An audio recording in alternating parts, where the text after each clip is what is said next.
हाँ अमन बोलो। सर जो आपने एग्जांपल दिए सर, मैं जब ये सॉल्व कर रहा था तो सर जब तक सर कंस्ट्रेंट वाला पार्ट नहीं आता सर उसके पहले के सर बराबर समझ रहे हैं, फिर सर उसके बाद से बहुत डिफिकल्टी आ रही है सॉल्व होने में। अच्छा ठीक है, मैं कंस्ट्रेंट्स वाला पार्ट देख, आज मैं तो उस पे और कुछ एग्जांपल्स प्रैक्टिस करवा देता हूँ। मतलब कंस्ट्रेंट्स निकालने में यस सर। डिफिकल्टी तो इसमें हाँ यार सर देख, वो लोग डिनोट कर रहे हैं -x1 -x2 that sir.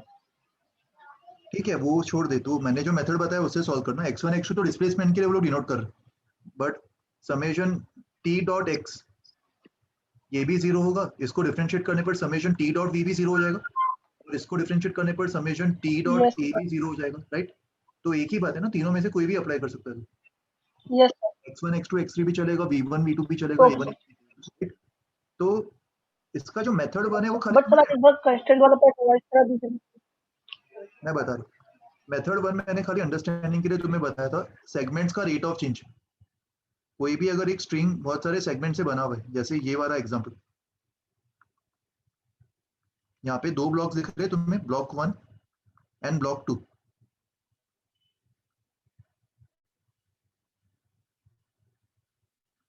Block one का वेलोसिटी ऊपर की तरफ मान लेता हूँ मैं v1, और ब्लॉक टू का वेलोसिटी नीचे की तरफ मान लेते v2। सर हाँ बताओ। सर मैं लास्ट लेक्चर अटेंड नहीं कर पाया था, तो अभी मुझे समझेगा कि नहीं वो कंफर्म कर रहा था, तो अटेंड करूँ कि नहीं ये लेक्चर? थोड़ा कम समझ में आएगा, उससे बेटर तुम लेक्चर रिकॉर्डिंग देख लो लास्ट टाइम का भी। और सर वो आज, लेक्चर रिकॉर्डिंग मैंने हाफ देखा है, हाफ बाकी है खाली। अच्छा तो उसमें कंस्ट्रेंट्स तक पढ़ा दिया था मैंने, स्ट्रिंग कंस्ट्रेंट्स। हाँ सर, कंस्टेंट का आपने लॉजिकल थिंकिंग दे दिया था पूरा। ओके तो फिर अटेंड कर लो, कोई बात नहीं, समझ में आ जाएगा तुम्हें। मैं एक बार रिवाइज भी करवा रहा हूँ वही सेम चीज। तो यहाँ पे देखो, ये दोनों ब्लॉक्स का अगर मैं वेलोसिटी v1 v2 मान लूँ, तुम इंडिविजुअल सेगमेंट्स को ऑब्जर्व कर सकते हो, सेगमेंट वन, सेगमेंट टू और सेगमेंट थ्री। और इंडिविजुअल सेगमेंट्स में रेट ऑफ चेंज क्या होगा वो निकाल लो, rate of change of length. तो सेगमेंट वन के दोनों पॉइंट्स को देखो, और तुम लोग को कन्वेंशन याद है, अगर सेगमेंट का कोई एंड सेगमेंट के सेंटर की तरफ जा रहा होगा तो उसका rate of change of length negative आ जाएगा, और अवे फ्रॉम द सेंटर जा रहा होगा तो rate of change of length positive आएगा। तो सेगमेंट वन में एक एंड तो फिक्स्ड है और दूसरा एंड टूवर्ड्स द सेंटर जा रहा है, तो क्या होगा उसका rate of change of length, plus v1 या minus v1? -v1। Minus v1 होगा ना ये। और वैसे ही सेगमेंट टू और सेगमेंट थ्री को अगर अपन ऑब्जर्व करते, ये पुली को ऑब्जर्व करो, ये जो पुली को मैं ब्लू में बना रहा हूँ, ये पुली मैं बोल सकता हूँ नीचे v3 से जा रहा होगा ब्लॉक टू के साथ, और अगर पुली v2 से नीचे जा रहा है तो इसके दोनों पॉइंट्स भी v2 से ही नीचे जा रहे होंगे। तो सेगमेंट टू को ऑब्जर्व करो और बताओ कि उसका एक एंड फिक्स्ड होगा और दूसरा एंड v2 से अवे फ्रॉम द सेंटर जा रहा है, तो सेगमेंट टू का rate of change of length क्या होगा? Positive v2 positive plus v2। And वैसे ही सेगमेंट थ्री का भी प्लस v2 होगा, और तीनों को ऐड करने पर पूरे स्ट्रिंग का rate of change of length zero कर देंगे, तो यहाँ से v1 इक्वल्स टू 2v2 मिल जाएगा, राइट। इसका एक और तरीका क्या होगा सॉल्व करने का, टेंशन वाला मेथड। स्ट्रिंग्स के अंदर टेंशन t मान लो, तो ब्लू वाले स्ट्रिंग के अंदर टेंशन 2t होगा, और t डॉट v, सारे t डॉट v को ऐड करके जीरो के इक्वल कर दो। तो ब्लॉक वन पे टेंशन ऊपर लग रहा है और ब्लॉक वन का वेलोसिटी v1 ऊपर होगा, तो इसके लिए t डॉट v क्या होगा, प्लस टी v1। और ब्लॉक टू के लिए टेंशन 2t ऊपर लग रहा है बट इसका वेलोसिटी v2 नीचे, तो इस ब्लॉक के लिए t डॉट v क्या होगा बताओ? अगर वेक्टर्स ऑपोजिट डायरेक्शन में तो उनका डॉट प्रोडक्ट कैसा होता है, पॉजिटिव या नेगेटिव? नेगेटिव। तो इसके लिए t डॉट v क्या होगा, -2t v2, ये जीरो के इक्वल। तो t कैंसिल हो जाएगा और इससे भी तुम्हें सेम कंस्ट्रेंट मिल जाएगा। कंस्ट्रेंट रिलेशन मतलब दोनों के वेलोसिटीज में रिलेशन। समझ में आई ये बात सबको?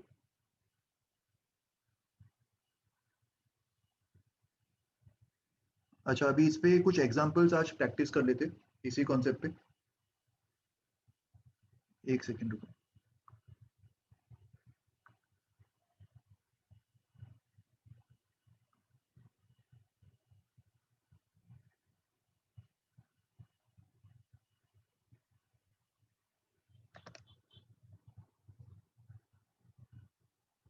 तुम्हारे पेज की बुकलेट से कुछ एग्जांपल्स अपन सॉल्व कर सकते हैं। उसमें एक एक्सरसाइज पूरा कंस्ट्रेंट्स के ऊपर ही है।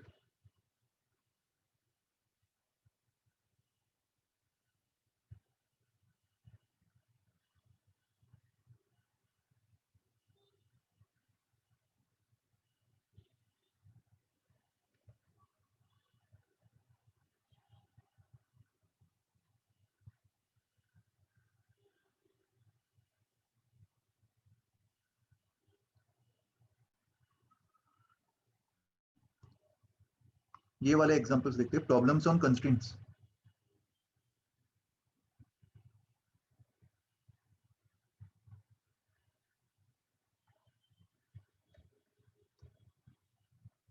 ओके, एग्जांपल इसमें फर्स्ट क्वेश्चन के 4 सब पार्ट्स है, तो फर्स्ट और सेकंड सब पार्ट को पहले सॉल्व करते हैं। देखो फर्स्ट सब पार्ट में क्या पूछा है, ये तो सिमिलर टाइप का एग्जांपल हो गया ना जो अभी अपन ने देखा था। ये वाले पुली को भी फिक्स्ड मान लो, m1 का वेलोसिटी u नीचे मान लो और m2 का वेलोसिटी v ऊपर, और कंस्ट्रेंट फाइंड करना मतलब u और v के बीच में रिलेशन निकालना। तो क्या करेंगे, सबसे पहले टेंशन t अज्यूम कर लो इस पूरे स्ट्रिंग में। तो ये वाला जो स्ट्रिंग होगा जो m1 से कनेक्टेड है, इसमें टेंशन कितना होगा, मैंने जिसको ब्लू में मार्क किया हुआ है उसके अंदर टेंशन कितना होगा, 2t 2t। और summation of t dot v को 0 कर देंगे। तो t ऊपर लग रहा है और उसका v भी ऊपर है, तो t डॉट v क्या होगा, प्लस tv होगा। और m1 के लिए 2t ऊपर और u नीचे, तो माइनस 2tu हो जाएगा। इसके लिए t dot v equals to 0, तो v इक्वल्स टू 2u। ये रिजल्ट आ रहा है कंस्ट्रेंट्स में। सर इस केस में ऐसा हो सकता है क्या कि m2 का वेलोसिटी नीचे जा रहा है और हो m1 सकता है, मगर मुझे बता क्या आंसर में फर्क पड़ेगा। अगर m1 का वेलोसिटी मैं u ऊपर मान लेता और m2 का v नीचे मान लेता, तो उस केस में माइनस tv प्लस 2tu 0 आ जाता। तो क्या फाइनल आंसर में कुछ फर्क आता कंस्ट्रेंट्स में? No sir. Constraint relation finally same ही आता, राइट। और कौन ऊपर जाएगा कौन नीचे जाएगा ये एक्चुअल में मास पे डिपेंड करेगा, m1 m2। पर क्या कंस्ट्रेंट मास पे डिपेंड कर रहा है m1 m2? कंस्ट्रेंट इक्वेशन जो है नो सर। मास पे डिपेंड नहीं करेगा, राइट। वो स्ट्रिंग्स किस तरीके से कनेक्टेड है इस बात पे डिपेंड करेगा। वैसे ही सेकेंड एग्जांपल देखो, सेकेंड एग्जांपल में देखो मैं दो स्ट्रिंग्स को मार्क कर रहा हूँ। ये ब्लू कलर का स्ट्रिंग है और यहाँ पे एक और स्ट्रिंग को मैं मार्क कर रहा हूँ।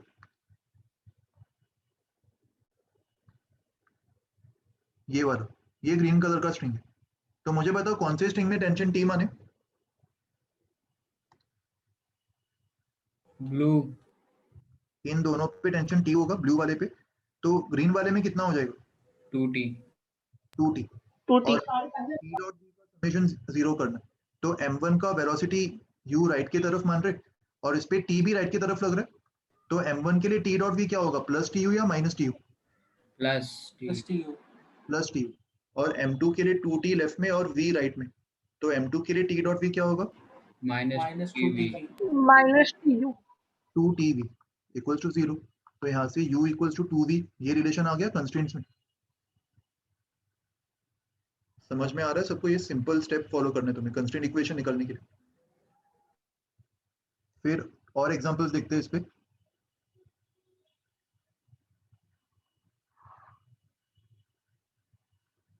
Third and fourth.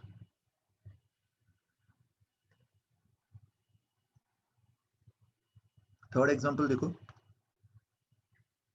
अच्छा, थर्ड एग्जांपल में ये स्ट्रिंग को ऑब्जर्व करो। ये पूरा तुम्हें एक सिंगल स्ट्रिंग दिख रहा है कि अलग अलग स्ट्रिंग्स दिख रहे हैं? Single string. It's a single string. जो मैं ब्लू में मार्क कर रहा हूँ ये पूरा एक ही स्ट्रिंग है, और ये स्ट्रिंग इस तरीके से बंधा हुआ है, राइट। तो इस पूरे स्ट्रिंग में अपन टेंशन टी मान सकते हैं, राइट। इस पूरे स्ट्रिंग में टेंशन टी मान सकते हैं। और यहाँ पे अपन को कंस्ट्रेंट रिलेशन किस में निकालना है, कौन से ऑब्जेक्ट्स पे? ऑब्जेक्ट्स ए और बी, जो एक्चुअल में पुलीज है। पुली ए और पुली बी, इन दोनों में कंस्ट्रेंट निकालना है। तो अपन summation of T dot V, pulley के लिए ये समेशन को अपन 0 कर देंगे। तो पुली ए को ऑब्जर्व करो, मुझे बताओ पुली ए पे क्या क्या लग रहा है, ऊपर कितने बार टी लग रहा है ऊपर? पुली ए पे 2। 2 बार टी लग रहा है, और नीचे नीचे सिंगल टी 2t। लग रहा है। नीचे सिंगल टी लग रहा है ना, इधर सेम स्ट्रिंग है, सब पूरे स्ट्रिंग में टेंशन टी होगा। हाँ देखो मासलेस नहीं है, यस इसीलिए सर पुली मासलेस नहीं है, तो इसीलिए 2t और t सेम नहीं आ रहे, ऊपर 2t आ रहे और नीचे t आ रहे, नेट फोर्स 0 नहीं आ रहा। और पुली का वेलोसिटी किस तरफ है, पुली ए का अपवर्ड्स ऊपर की तरफ u, तो इसके लिए इफेक्टिव t कितना होगा, किस तरफ होगा और कितना होगा, So TU in the upward direction. Correct. ये तीनों का इफेक्ट एक्चुअली एक सिंगल टी ऊपर होगा और dot product will be T dot U will be plus T U, right. और वैसे ही पुली बी पे इफेक्टिवली ऊपर कितना टी लग रहा है, ऊपर 2t लग रहा होगा और उसका वेलोसिटी नीचे की तरफ v, तो पुली बी के लिए क्या होगा, T dot V minus 2tv minus TV तो यहाँ से u minus 2t correct u equals to 2v आ जाएगा यहाँ से। समझ में आया सबको थर्ड एग्जांपल। Yes sir. वैसे ही फोर्थ एग्जांपल देखो, फोर्थ एग्जांपल में ये पूरा एक सिंगल स्ट्रिंग तुम्हें दिख रहा होगा, जिसको मैं ग्रीन में मार्क कर रहा हूँ, ये पूरा एक सिंगल स्ट्रिंग है, राइट। और इस पे अगर मैं टेंशन टी मान लूं तो ये वाला जो स्ट्रिंग होगा, ब्लू वाला स्ट्रिंग, इसमें टेंशन कितना होगा, 2t 2t। और जो स्ट्रिंग ब्लॉक से कनेक्टेड है सबसे नीचे, इसमें टेंशन कितना हो जाएगा, 4t इसमें 4t हो जाएगा, राइट। तो जिस ब्लॉक का वेलोसिटी v है, v नीचे और 4t ऊपर, तो इसके लिए t dot v minus 4tv हो जाएगा। और इस ब्लॉक के लिए t ऊपर और u भी ऊपर, तो प्लस ये 0, तो कंस्ट्रेंट रिलेशन क्या मिलेगा, u इक्वल्स टू 4v। समझ में आया सबको, टेंशन वाला मेथड काफी आसान है एक्चुअल में, principle of virtual work, right. Yes sir. फिर सेकंड क्वेश्चन के 4 सबसेट से इसको देखते, इसमें एक से ज्यादा ब्लॉक्स है, मगर एक से ज्यादा ब्लॉक्स हुए तो भी अपन सेम तरीका फॉलो कर सकते, अपन सबके टी डॉट वी को ऐड करके 0 कर देंगे। जैसे सेकंड क्वेश्चन का फर्स्ट पार्ट देखो, 3 ब्लॉक्स तुम्हें दिख रहे होंगे, m1 m2 और m3, और तीनों का वेलोसिटी v1 v2 और v3 अपन ने मान लिया। तो यहाँ पे ये वाले स्ट्रिंग में अगर मैं टेंशन t मान लूं, तो जो स्ट्रिंग m3 से कनेक्टेड है इसमें टेंशन कितना होगा, 2t 2t होगा। और m2 पे टेंशन राइट में, m1 पे भी टेंशन राइट में, और m1 का वेलोसिटी v1 भी राइट में, तो t डॉट v क्या होगा m1 के लिए प्लस टी v1, और m2 के लिए plus T v2, plus tv और m3 के लिए minus 2TV3. Minus minus 2t v3, ये 0 हो जाएगा, तो t कैंसिल, और तीनों के बीच में कंस्टेंट रिलेशन अपन को मिलेगा v1 plus v2 equals to 2v3। समझा ये सबको। वैसे ही क्वेश्चन 2 का सेकंड पार्ट, इसमें भी अपन ये स्ट्रिंग्स में टेंशन t मान सकते, तो इसमें टेंशन 2t होगा, राइट। Yes sir. और कंस्टेंट रिलेशन क्या बनेगा बताओ अभी मुझे, 1 के लिए क्या होगा, 1 के लिए t डॉट v क्या होगा 2TV1. 2tv1 2t v1, 2 के लिए क्या होगा, 2 के लिए, ब्लॉक 2 के लिए minus V2. Minus tv2 minus T V two, और ब्लॉक 3 के लिए भी t ऊपर v3 नीचे, तो माइनस टी v3, ये 0, तो 2v1 equals to v2 plus v3। Yes और नो, कुछ डाउट है किसी को, बताओ। सैराम कुछ पूछना है तुम्हें। सर इधर जो ब्लॉक है 2 का सेकंड पार्ट में, उधर एक एंगल भी थीटा दिया है, तो फिर वो हम लोग को उसको कंपोनेंट्स में ये नहीं करना पड़ेगा क्या? नहीं जरूरत है ना, क्योंकि ये कंपोनेंट्स में कब लेंगे अपन, एक्चुअल में t डॉट v कर रहे हैं ना, यस सर। तो टेंशन और वेलोसिटी के बीच में तो एंगल 0 है ना हमेशा। अगर Yes, तो sir. ब्लॉक 1 को दिखेगा तो भले टेंशन किसी एंगल पे लग रहा है, बट वेलोसिटी भी तो उसी एंगल पे, यस सर। तो 2t और v1 इसमें तो एंगल 0 है, और डॉट प्रोडक्ट में तो यही एंगल मैटर करेगा, ये दोनों वेक्टर्स के बीच का एंगल, तो Yes, इसलिए वो sir. प्लस 2t v1 ही आ जाएगा। कंस्ट्रेंट रिलेशन में यहाँ पे थीटा का कोई रूल नहीं आ रहा, समझो। Yes sir, thank you sir. लेकिन अगर मान ले किसी सिचुएशन में तुझे ऐसा दिख रहा है कि टेंशन इस तरफ लग रहा है t, बट वेलोसिटी इस तरफ हो रहा है v1, और ये एंगल अगर थीटा है, तो इसके लिए तू t डॉट v क्या लिखता, इसके लिए तू t डॉट v लिखता t v1 cos थीटा, इस सिचुएशन के लिए। समझ में आया अभी? Yes sir, thank you sir. Okay. फिर इस पे और एग्जांपल्स देखते।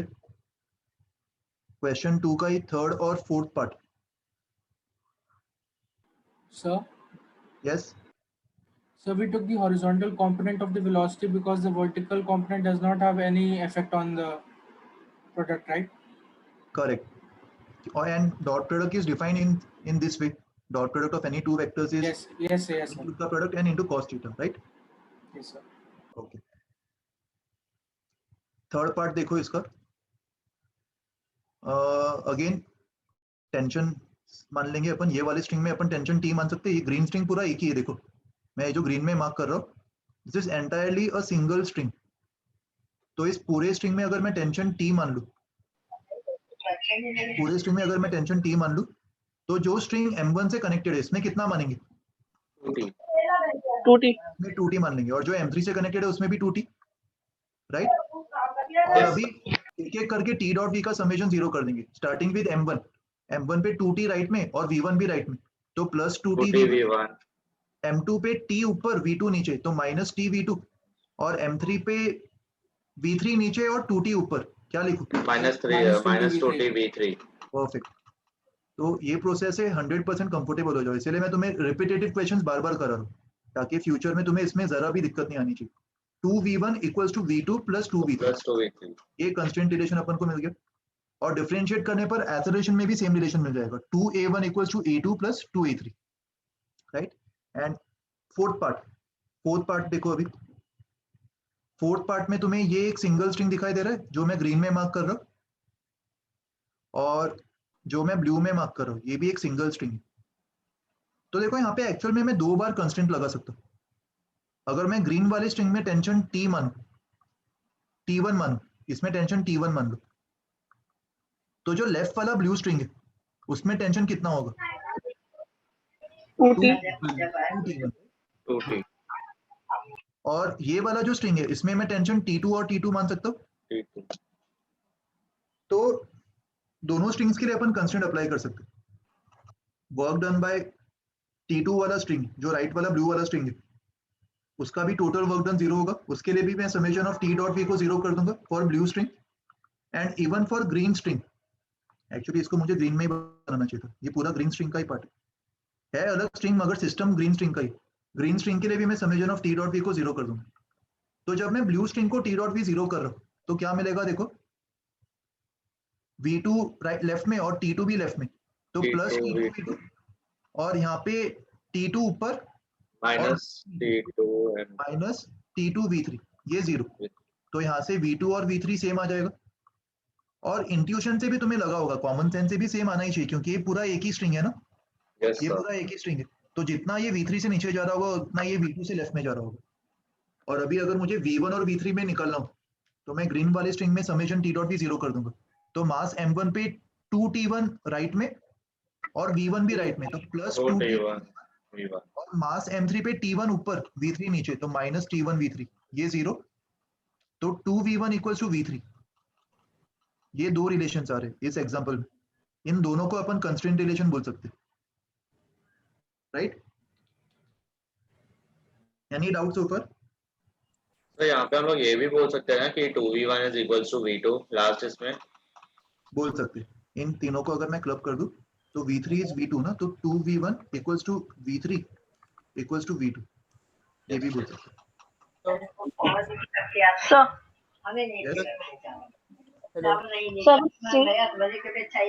बोलो अमन।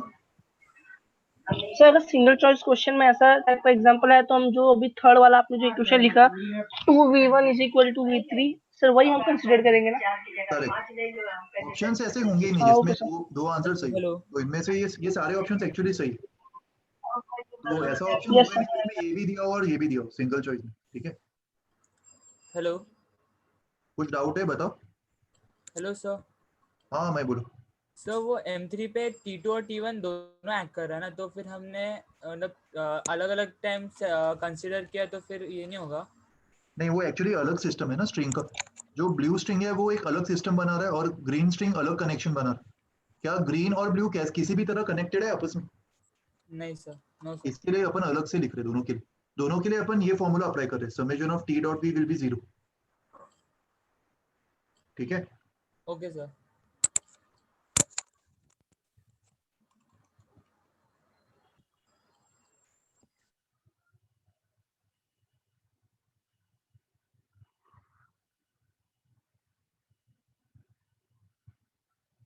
देखो थर्ड क्वेश्चन के फर्स्ट दो पार्ट्स,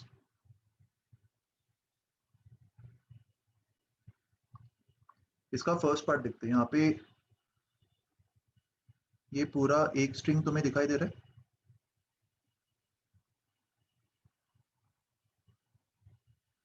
ये पूरा एक सिंगल स्ट्रिंग दिख रहा है सबको। इस पूरे स्ट्रिंग में अपन टेंशन टी मान सकते। तो मुझे बताओ नीचे वाला जो स्ट्रिंग होगा, ये वाला स्ट्रिंग, इसमें टेंशन कितना मानेंगे?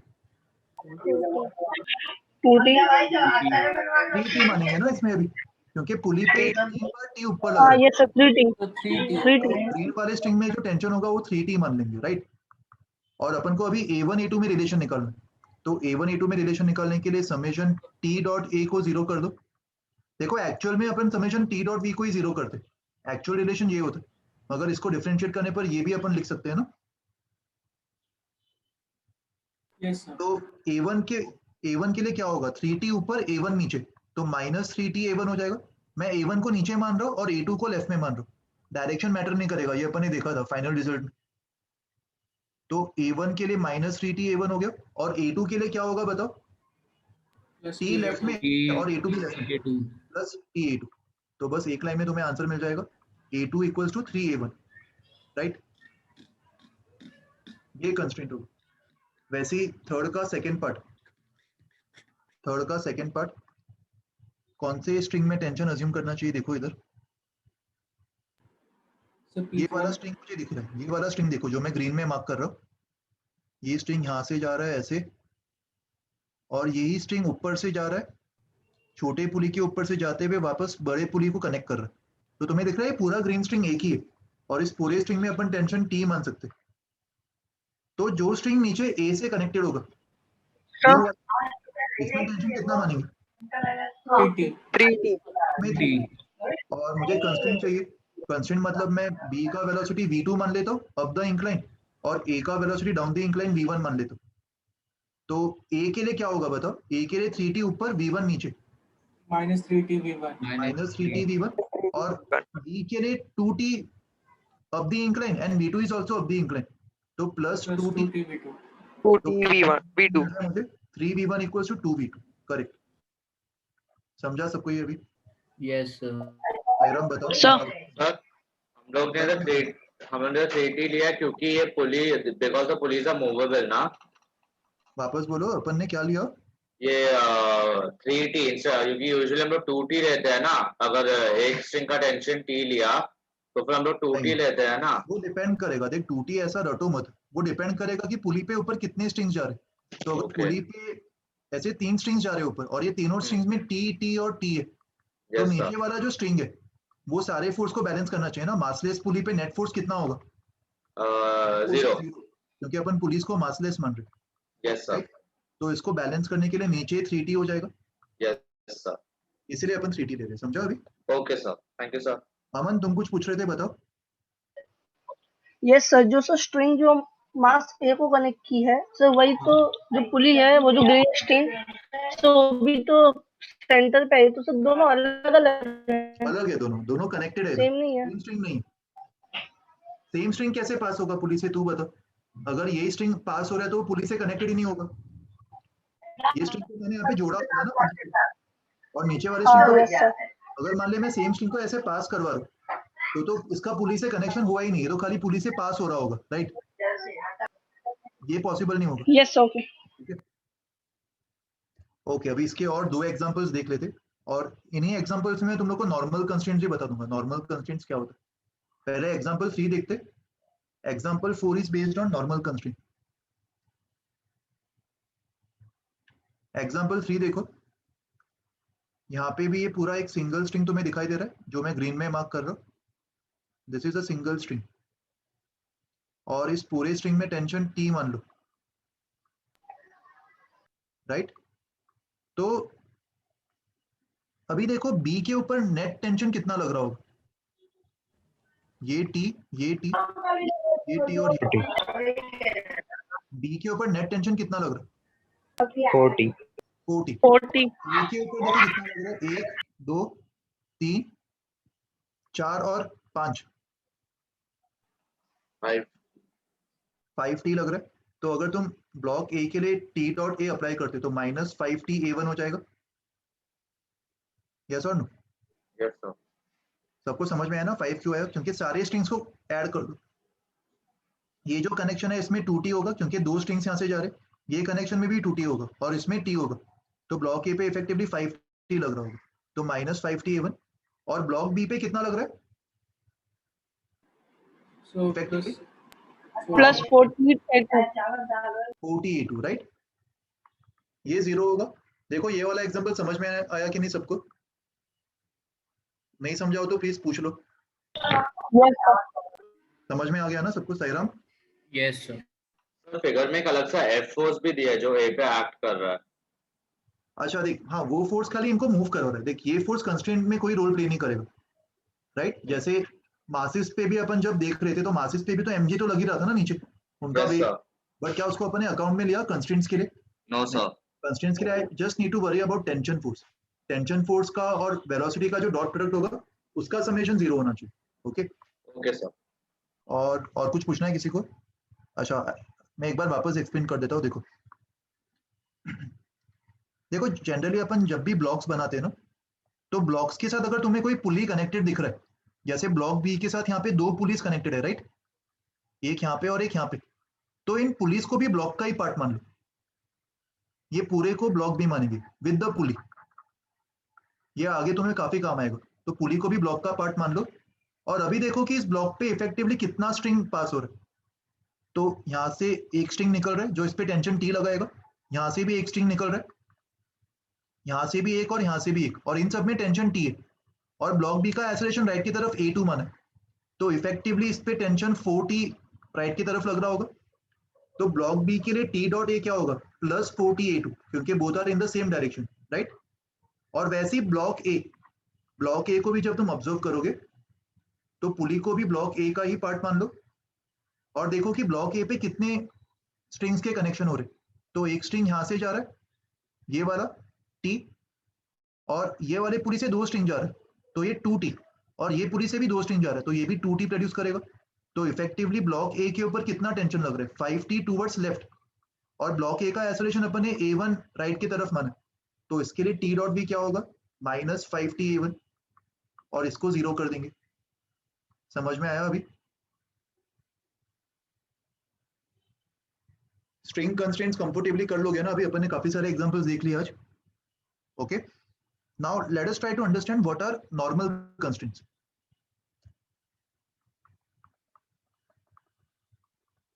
नॉर्मल कंस्ट्रेंट्स की बात करेंगे।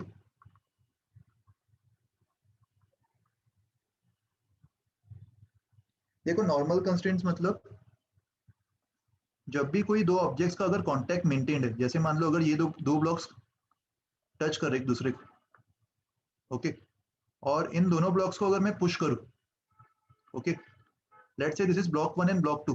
ब्लॉक 2 का वेलोसिटी v2 है राइट की तरफ, और ब्लॉक 1 का वेलोसिटी मैं v1 मान रहा हूं राइट की तरफ। तो v1 v2 में क्या रिलेशन तुम बता सकते हो? क्या लगता है v1 v2 में क्या रिलेशन होना चाहिए? So V net is equal to V1 plus V2. अरे भाई v नेट तो है ही नहीं ना इधर, मैं खाली v1 v2 में तुम्हें रिलेशन पूछ रहा हूँ। दोनों ब्लॉक्स के वेलोसिटीज कैसे रिलेटेड होंगे? क्या इन दोनों ब्लॉक्स के वेलोसिटी सेम होंगे, अलग होंगे?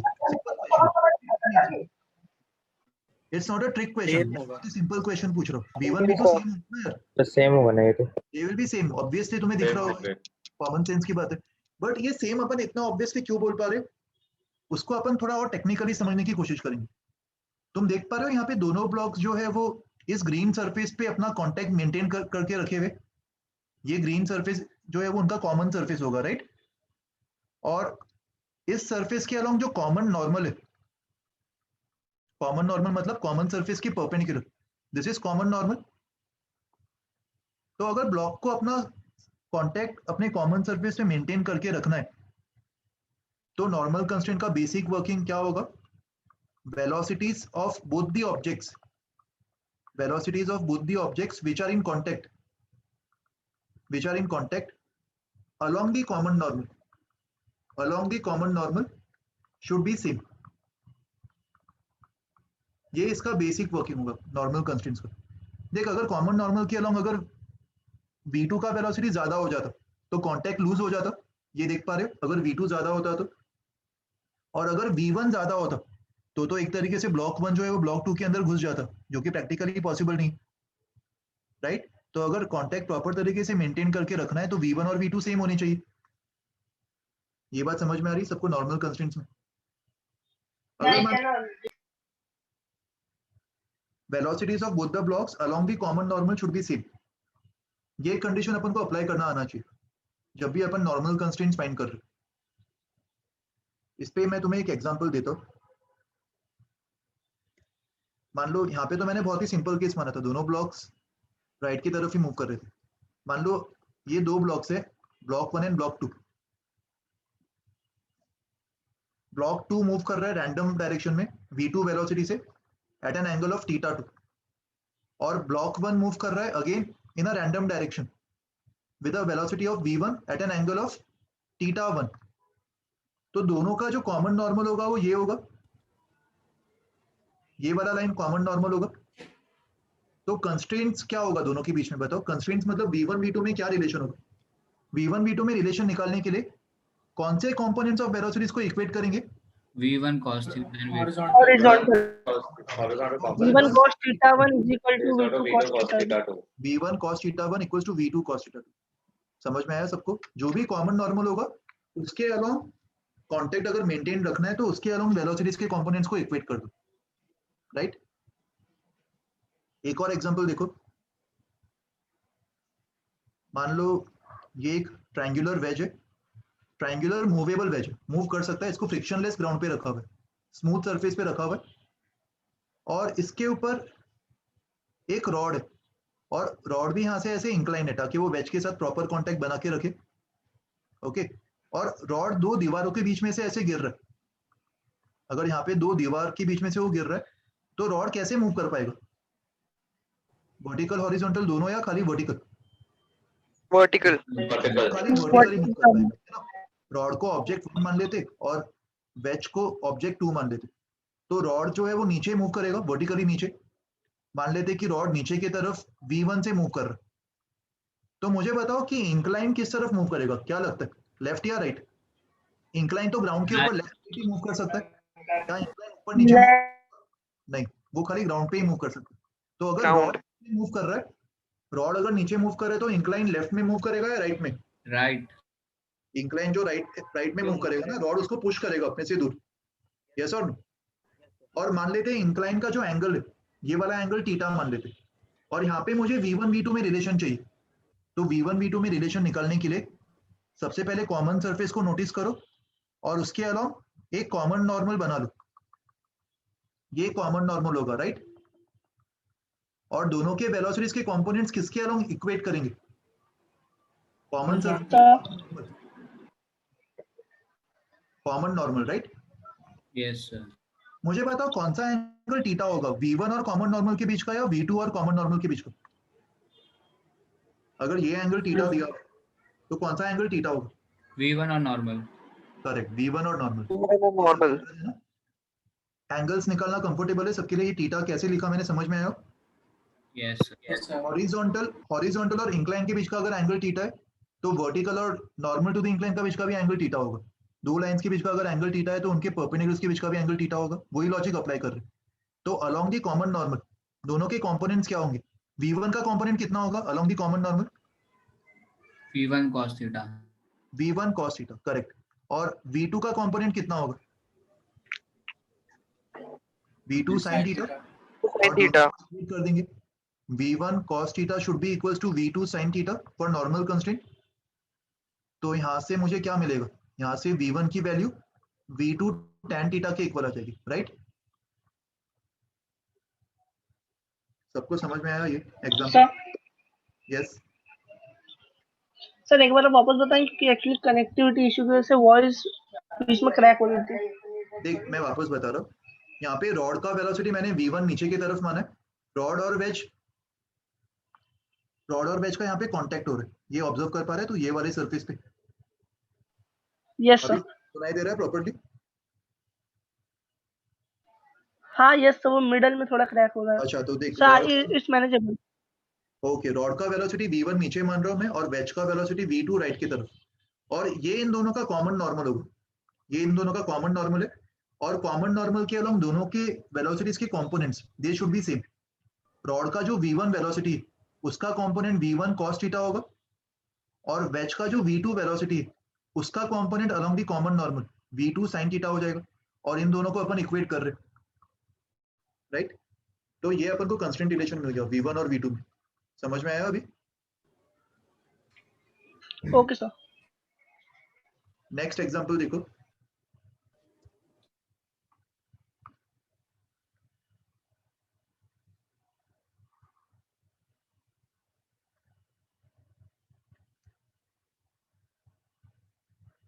Find relation between acceleration of triangular block and sphere. देखो ये थोड़ा सा डिफिकल्ट सवाल है, बट प्रॉपर्ली अगर तुम अपने कॉन्सेप्ट अप्लाई करते हो तो इतना डिफिकल्ट भी तुम्हें नहीं लगेगा। यहाँ पे कितने ऑब्जेक्ट्स दिख रहे हैं जो मूव कर रहे हैं? डायग्राम देख के बताओ। So 1. PO only. दो ऑब्जेक्ट्स है ना, ये ट्रायंगुलर वेज ऊपर मूव कर रहा है a1 एक्सेलरेशन से, और ये स्फीयर दिख रहा है तुम्हें, इसको ऑब्जेक्ट 2 मान लेते। ये किस तरफ मूव कर रहा होगा? इसका एक्सेलरेशन का डायरेक्शन किस तरफ होगा? Towards the wall, downwards. Down the triangular block. Correct, down the triangular block, because the triangular block is a fixed incline, वो तो मूव नहीं कर रहा। तो स्फीयर जो है वो इसी के पैरेलल मूव कर रहा होगा a2 से, और जो ट्रायंगल ऊपर वाला ट्रायंगुलर वेज है वो a1 से ऊपर मूव कर रहा है, और तुम देख पा रहे हो उन दोनों का कांटेक्ट किस तरफ मेंटेन्ड है? इन दोनों का कांटेक्ट ये वाले पॉइंट पे मेंटेन्ड है। तो इसका जो कॉमन नॉर्मल होगा वो ऊपर वाले इंक्लाइन के परपेंडिकुलर होगा। Yes sir. ये मेरे लिए अभी कॉमन नॉर्मल का काम कर रहा है। सर अगर नीचे वाला मूवेबल रहता और ऊपर वाला फिक्स रहता तो हम नीचे वाला पॉइंट से कंसीडर करते हैं ना? यस, अगर ऊपर वाला फिक्स्ड रहता तो मैं जो स्फीयर है उसका एक्सेलरेशन ऊपर वाले इंक्लाइन के पैरेलल मान लेता। जो भी इंक्लाइन फिक्स्ड होगा, किसी भी इंक्लाइन पे मान ले एक ऑब्जेक्ट मूव कर रहा है तो वो इंक्लाइन के पैरेलल ही मूव करेगा ना। Yes sir. तो बस ये बेसिक लॉजिक अप्लाई करना है, समझा ये? तो इसीलिए अभी नीचे वाला फिक्स्ड है तो मैं स्फीयर को नीचे वाले इंक्लाइन के पैरेलल मान रहा हूँ, मतलब a2 will be parallel to नीचे वाला incline, and a1 is vertically upwards, and this is the common normal जो मैंने यहाँ पे बनाया, राइट? और ये कॉमन सरफेस था दोनों का। दिस इज द इंक्लाइन, ऊपर वाला इंक्लाइन। तो चेक करते कि ऊपर वाला इंक्लाइन और a2 के बीच का एंगल क्या होगा। मुझे बताओ ऊपर वाला इंक्लाइन हॉरिजॉन्टल से कितना एंगल बना रहा होगा? ये जो ऊपर वाला इंक्लाइन है वो हॉरिजॉन्टल से कितना एंगल बना रहा है? 45 डिग्री। 45 डिग्री। Very good. ऊपर वाला एंगल हॉरिजॉन्टल से 45 बना रहा है, और जो a2 है, a2 इस लाइन के अलोंग होगा, ग्रीन लाइन। a2 जो है वो नीचे वाले इंक्लाइन के पैरेलल है, राइट? Yes sir. a2 को मैं ऐसे आगे एक्सटेंड कर देता हूँ। मुझे बताओ a2 कितना एंगल बना रहा है हॉरिजॉन्टल से? a2 नीचे वाले इंक्लाइन के पैरेलल है, और नीचे वाला एंगल हॉरिजॉन्टल से 30 बना रहा है, करेक्ट? तो a2 हॉरिजॉन्टल से 30 बना रहा होगा, राइट? तो अभी इस a2 का अगर मैं कंपोनेंट तुमसे अलोंग द इंक्लाइन पूछूं, अलोंग द ऊपर वाला इंक्लाइन, a2 का कंपोनेंट अलोंग दिस इंक्लाइन कितना होगा? अच्छा ये एंगल कितना होगा a2 का और इंक्लाइन का? 15 degrees. तो a2 का कंपोनेंट अलोंग द इंक्लाइन कितना होगा? ये वाला a2 cos 15, एंड a2 का component normal to the incline, a2 का component normal to the incline, ये कंपोनेंट कितना होगा a2 का? a2 sin 15। You sin 15. मेरे लिए कौन सा कंपोनेंट इंपॉर्टेंट है कंस्ट्रेंट्स के लिए? The cos horizontal. Along normal और अलोंग कॉमन सरफेस। किसके अलोंग कंपोनेंट्स इक्वेट करते हैं अपन? अलोंग कॉमन नॉर्मल और along common surface. Common normal. Common normal, तो ये कंपोनेंट मेरे लिए इंपॉर्टेंट है ना, a2 sin 15। यस और नो? और वैसे ही मुझे बताओ ये a1 का एंगल कितना है इस कॉमन नॉर्मल के साथ? ये तो आसान है, ये 45 होगा। ये 40। तो A1 का component along the common normal is A1 cos 45 और ये दोनों कंपोनेंट्स को इक्वेट कर सकते हैं अपन। समझ में आ रहा है कि नहीं? तो यहाँ पे कंस्ट्रेंट जो है वो A2 sin 15 equals to A1 cos 45, ये कंस्ट्रेंट रिलेशन होगा A1 A2 में। sin 15 तुम्हें पता नहीं है तो इट्स ओके, तुम लोग उसको sin 15 के फॉर्म में ही लिख सकते हो, उसकी वैल्यू डालने की जरूरत नहीं। ओके, कुछ डाउट है किसी को भी इस एग्जांपल में? अच्छा देखो, मैं एग्जांपल एक बार वापस री एक्सप्लेन कर देता हूँ। आई थिंक ये वाला पार्ट शायद तुम्हारे लिए कंफ्यूजिंग रहा होगा, ये जो मैंने यहाँ पे बनाया। राइट वाले पार्ट में अपन ने जो चीजें अज्यूम किया वो समझ में आया ये डायग्राम में? देखो यहाँ पे कॉमन नॉर्मल जो होगा ये वाला लाइन, इसके अलोंग अपन को A2 और A1 के कंपोनेंट चाहिए, राइट? और A2 का जो एंगल होगा, अगर तुम खाली A2 को प्लॉट करोगे, A2 को अगर मैं यहाँ पे प्लॉट कर दूं, इसका एंगल मुझे पता है कि हॉरिजॉन्टल के साथ 30 डिग्री है ना। और ये वाला जो कॉमन, ये वाला जो इंक्लाइन है, इंक्लाइन को मैं ब्लू में बना रहा हूं, इसका एंगल हॉरिजॉन्टल से कितना होगा? इसका एंगल हॉरिजॉन्टल से 45, तो A2 और इसके बीच का एंगल 15 होगा। तो A2 का component along the incline will be A2 cos 15 and normal to the incline कितना हो जाएगा? A2 sin 15। एंड अपने लिए अलोंग द नॉर्मल कंपोनेंट ही मैटर करेगा ना। तो बेसिकली ये जो स्फीयर A2 से नीचे जा रहा है, इसका कंपोनेंट ये नॉर्मल के अलोंग इस तरफ A2 sin 15 आ गया, और वैसे ही ऊपर वाला जो वेज है उसका कंपोनेंट नॉर्मल के अलोंग A1 cos 45 होगा, एंड दोनों कंपोनेंट्स को इक्वेट कर देंगे ना अपन। समझा अभी? ओके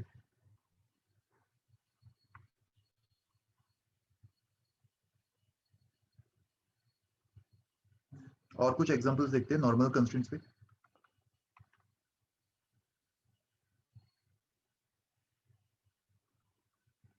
मान लो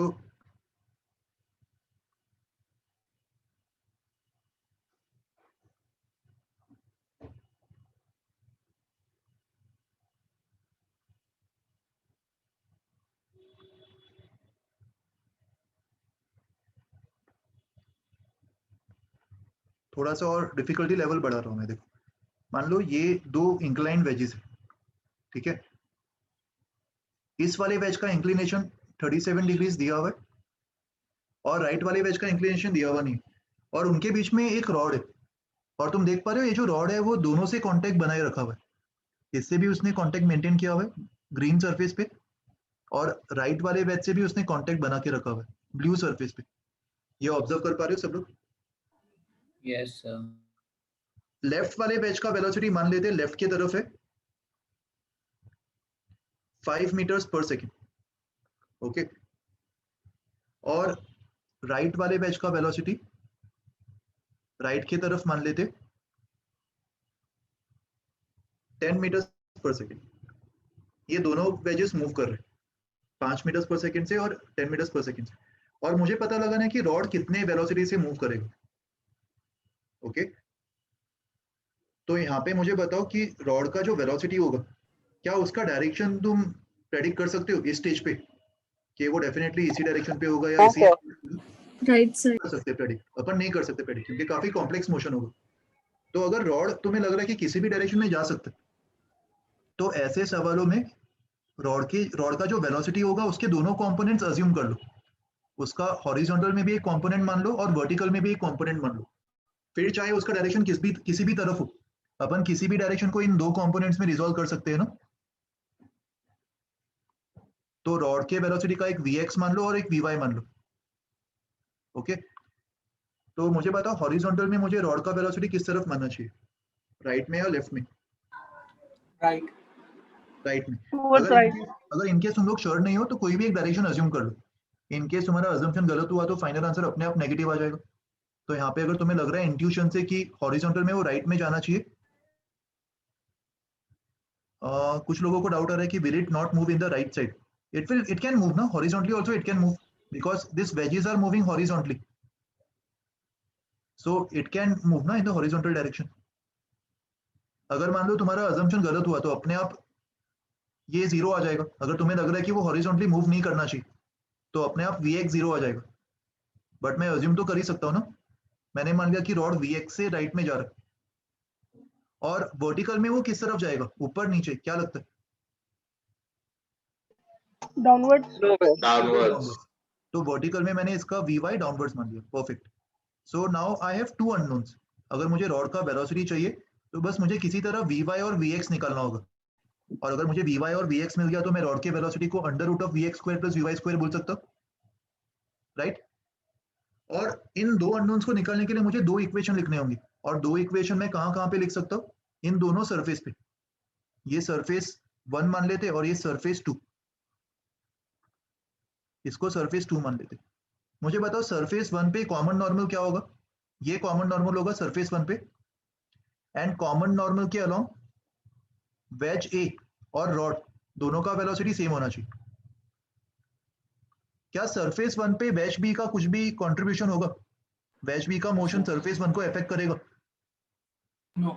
नहीं, No, sir. सरफेस 1 को अफेक्ट नहीं करेगा। तो जब तुम सरफेस 1 को देख रहे हो तुम्हें खाली उन ऑब्जेक्ट्स को देखना है जो सरफेस 1 पे कांटेक्ट में, और सरफेस 1 पे तो खाली रॉड और वेज ए कांटेक्ट में। तो अपन रॉड और वेज ए का velocity along the common normal at surface 1 उसको इक्वेट कर देंगे। तो मुझे बताओ वेज का वेलोसिटी कितना होगा कॉमन नॉर्मल के अलोंग? ये तो 10 ही होगा, कंपोनेंट भी 10 ही होगा, एक्चुअल में भी 10। और रॉड का वेलोसिटी कितना होगा along the common normal? Vx Vy क्या होगा? Vx. रॉड का velocity along the common Vx. Normal Vx। एक सेकंड, हर्ष क्या पूछ रहा है? Rod is not extended, then how the triangular basis can move if it is joined to both of them.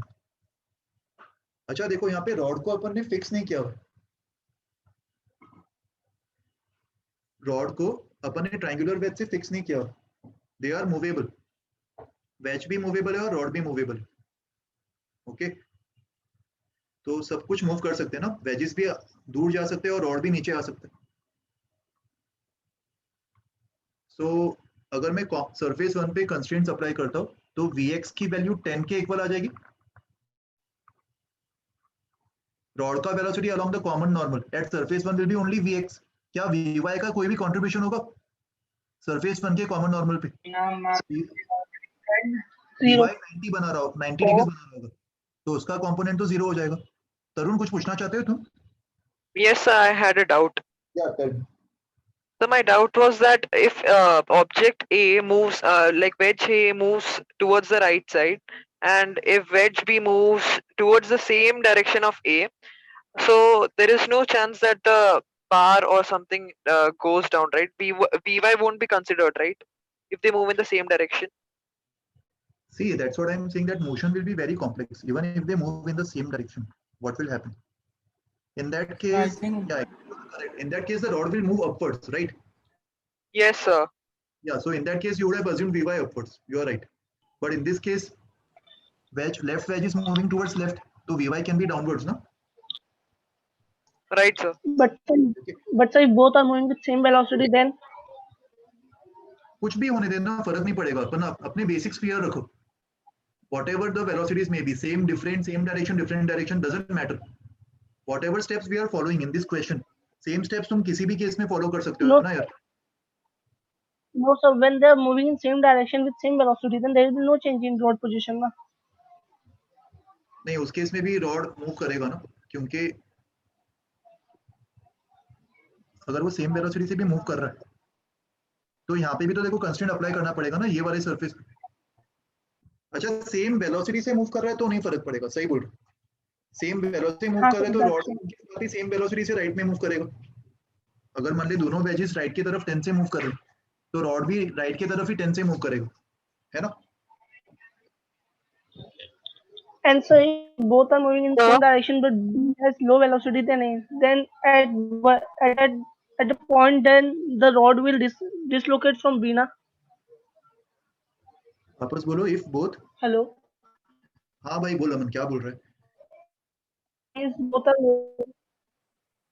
are moving then A, then at a point then rod will be disconnected from B, na? at यहाँ पे some तुम moment. Disconnected नहीं मान रहे ना, both are moving with same what. मैं miss कर रहा हूँ तेरा पॉइंट, तू तेरी वॉइस अटक गई, एक बार वापस बोल। हेलो। अमन, हाँ मुझे सुन रही है अभी तेरी आवाज, वापस एक बार रिपीट करेगा अपने आप को।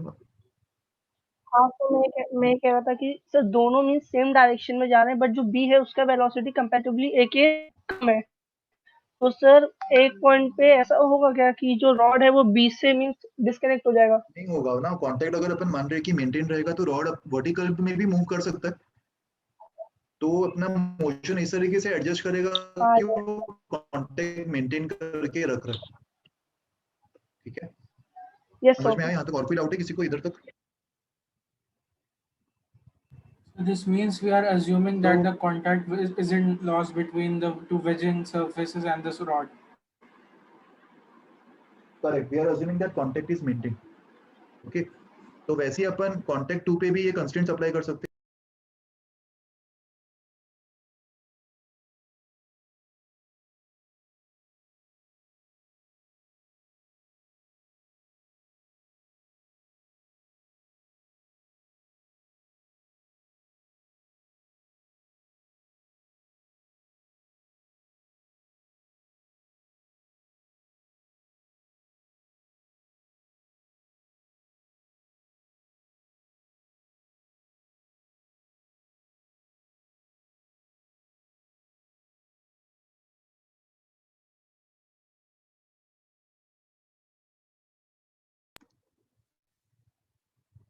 कांटेक्ट 2 पे देखो क्या होगा अभी। जो सरफेस 2 है उसके लिए कॉमन नॉर्मल ये बन जाएगा ना, यस और नो? Yes, sir. ये कॉमन नॉर्मल होगा सरफेस 2 के लिए। और यहाँ पे अगर मैं दोनों के कंपोनेंट्स इक्वेट करूं, ये जो वेज है इसका एंगल कितना होगा कॉमन नॉर्मल के साथ? 37 degrees. 37 या 90 माइनस 37? सोच के Sir, बताओ।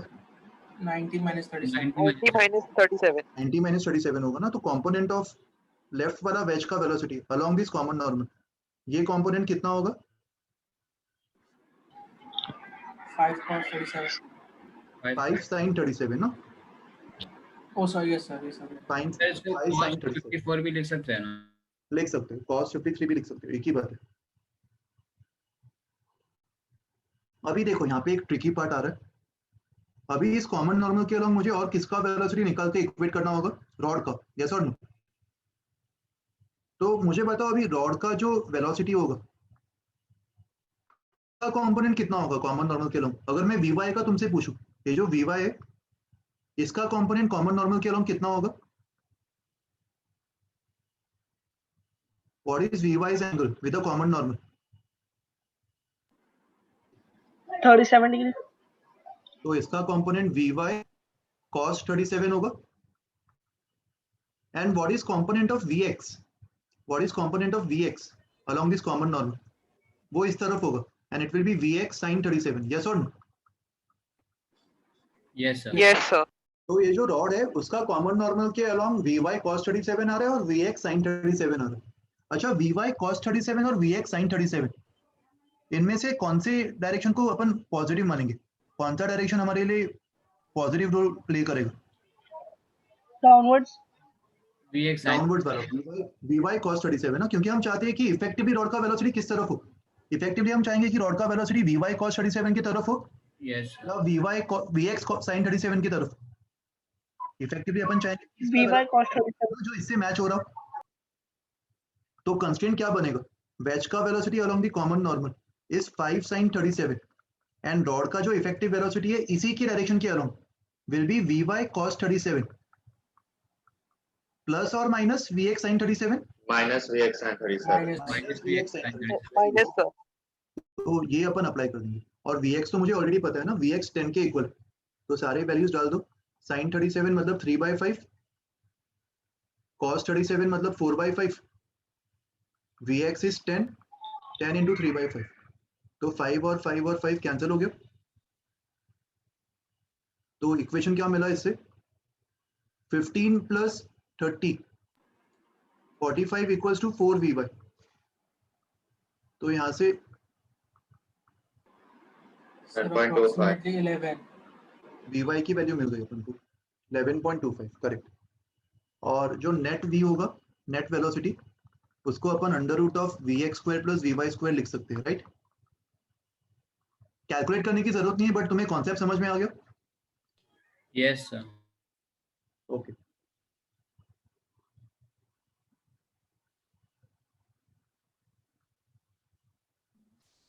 Sir, yes, so I was disconnected. Can you explain that statement again? Means that phi. Yes, I will explain again. Surface 2 पे अपन कंस्ट्रेंट्स अप्लाई कर रहे हैं, तो उससे अपन को ये वाला इक्वेशन मिल जाएगा ना।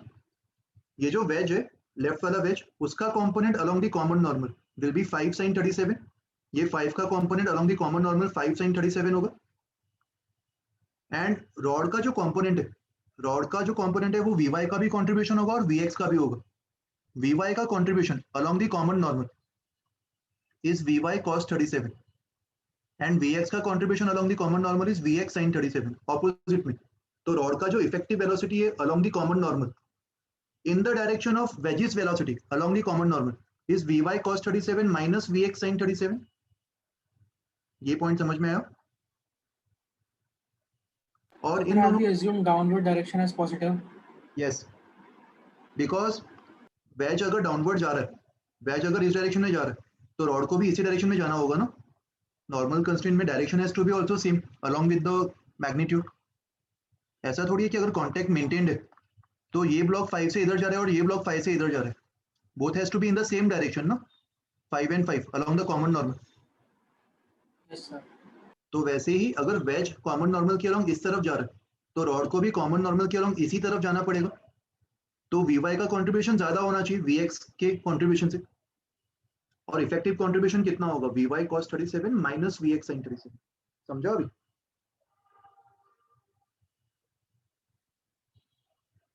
Is it clear for everyone now? और कुछ डाउट है किसी को भी? ओके, मुझे 2 मिनट दो, मैं तुम्हारे लिए और एग्जांपल्स देख रहा हूँ।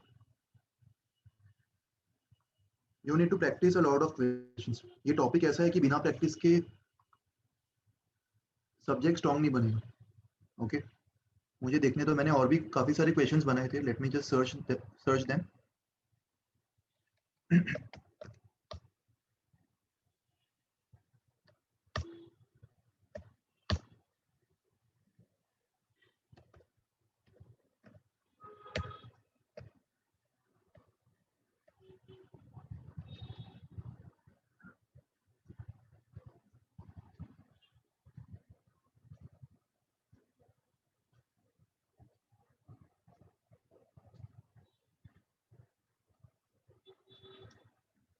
अपन ने last time pulley mass system के पूरे क्वेश्चन सॉल्व किए थे या खाली कंस्ट्रेंट्स ही निकाले थे? एक दो एग्जांपल्स मैं तुम्हें दे रहा हूँ, ये मुझे सॉल्व करके दिखा दो।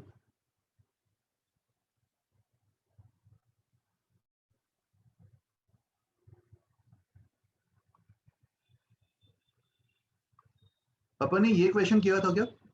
m1 m2 दो ब्लॉक से, m2 is more than m1, तो कौन नीचे जाएगा कौन ऊपर जाएगा? Sir, M1 Sir, will go upwards. M1 will go upwards. M2 Yes. will move m1 downwards will go upwards, and M1 m2 will will go go downwards. upwards. And did we derive the result for acceleration and tension in the last lecture? No, sir. No? Okay, let us do that now. And we know that now that in this case अगर मैं इसको A2 और A1 भी मानता तो constraint से plus TA1 minus TA2 would have been 0। तो A1 और A2 सेम ही आते हैं ना, तो दोनों के एक्सेलरेशन एक्चुअली मैं A और A ही मान सकता हूँ, दोनों सेम ही होंगे। ये बात समझ में आती है सबको? Yes, sir. अभी मुझे बताओ M1 के लिए फोर्स इक्वेशन क्या बनेगा? M1 पे T ऊपर लग रहा होगा और M1G नीचे लग रहा होगा। M1G minus 1G minus. T minus M1G TM1G equals to M1E, ये होगा force equation yes sir for M1। ये पहला इक्वेशन। और M2 का FVD क्या होगा? M2 पे नीचे M2G लग रहा है और ऊपर T लग रहा है। T अच्छा, अपन ने ये सीखा था force in the direction of T minus M2G. Force will in be the positive. Direction positive लेंगे and opposite to the direction of acceleration negative लेंगे। नेगेटिव। Yes, yes पता अपन ने? yes, sir. तो M2 के लिए फोर्स इक्वेशन क्या बनेगा? M2G minus T. M2 है M2G minus T is M2G equal minus to T equals to M2. M2. M2 M2 minus T is equals to और M2A. अगर मान लो मुझे A निकालना होता तो मैं इन दोनों इक्वेशंस को ऐड कर देता और ऐड करने पर मुझे मिलता M2 minus M1G equals to M1 plus M2A, right?